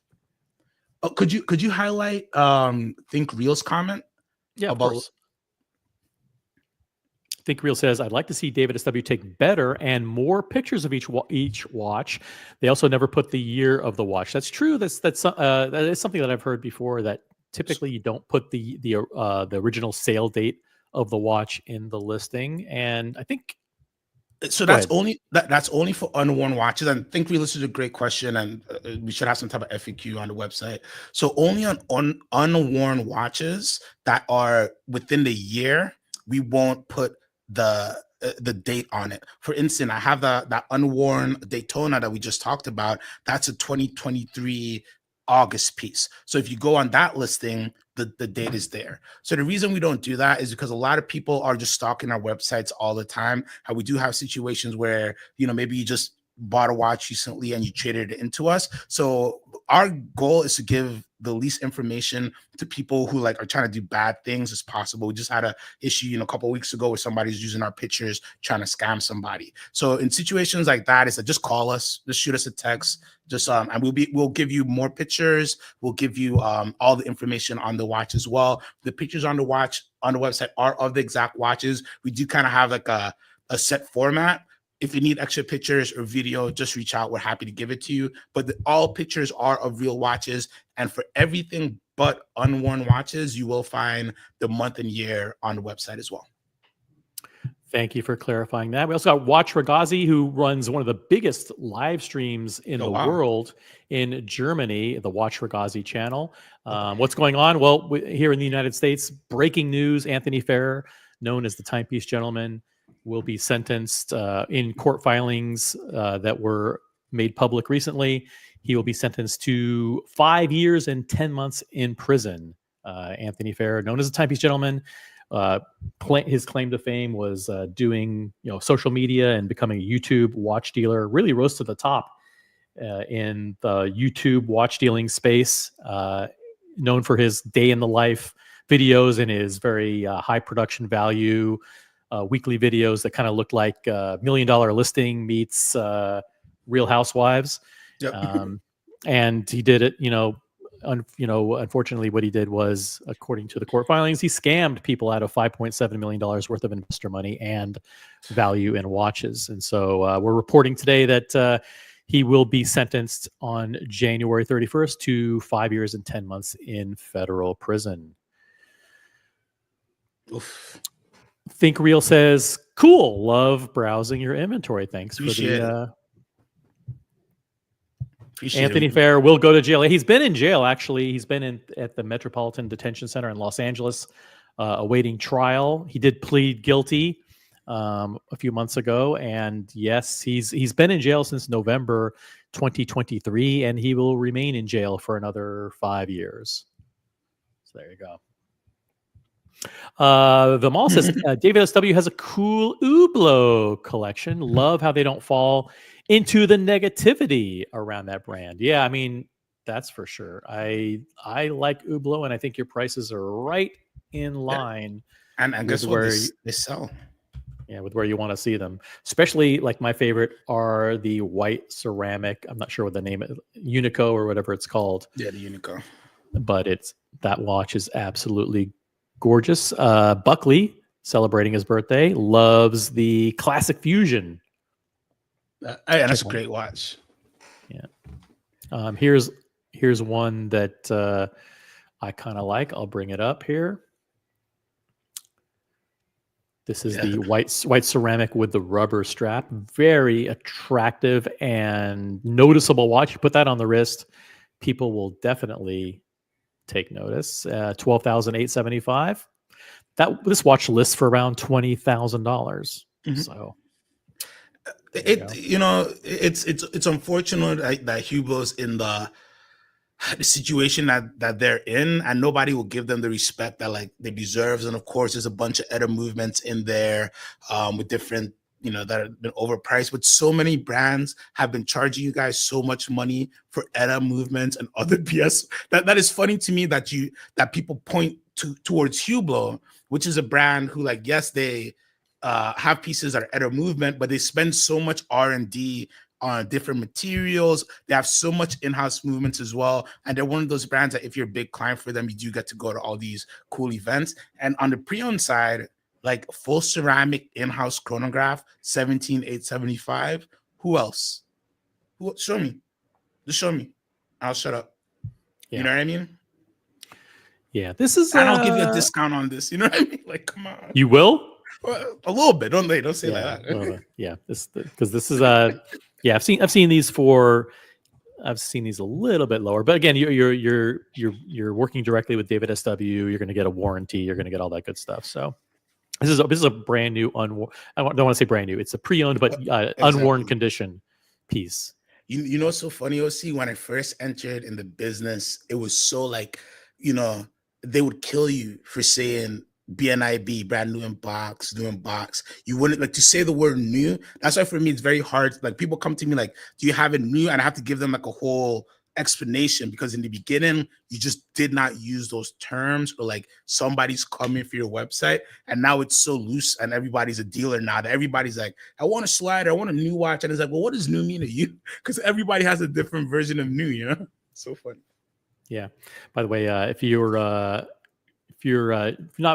in Germany, obviously you're very familiar with the Watch Ragazzi and Luca, who runs the channel there. But they do like English live streams like once a month, I think. And next time you do a English live stream, let me know, and I'm happy to jump on the panel if I can schedule it.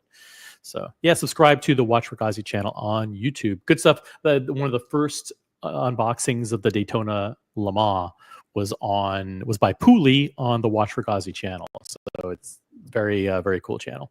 Very nice.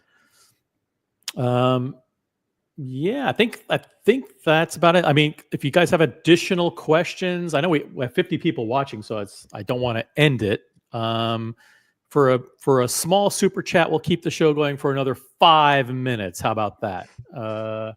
And for every super chat that comes in, we'll extend the show by 5 minutes. Or someone can jump on the panel, which I will drop a link to join the panel. You can hop on with me and CQ. I know CQ is busy, and you can stay as long as you want or leave whenever you want. I'll give you 10 more minutes. 10 more minutes. That sounds good. Here's the link to jump on the panel right here. What did you think about the Blue Flamingo, Tudor, since I missed garbage. Absolute garbage. I mean, come on. So like now it makes you wonder, like, has there been any like changes in the management over there? Because like Tudor was like, in the past 4 or 5 years, all I keep saying is that, hey, wow, they're doing a great job. They're doing a good job on marketing. They're releasing pieces as soon as they've been announced. And everything was great up until that Pink Flamingo release. It's not even a Pink Flamingo, excuse me. The Pink Black Bay release, which I thought was handled weird for Tudor. But listen, it was messy. It was Inter Miami. Maybe they didn't think that many people would like a pink dialed watch, but you lose me at Blue Flamingo. Yeah, this is the Flamingo Blue. There's a shot of, let me just see if I can pull it up here. Very famous shot of David Beckham.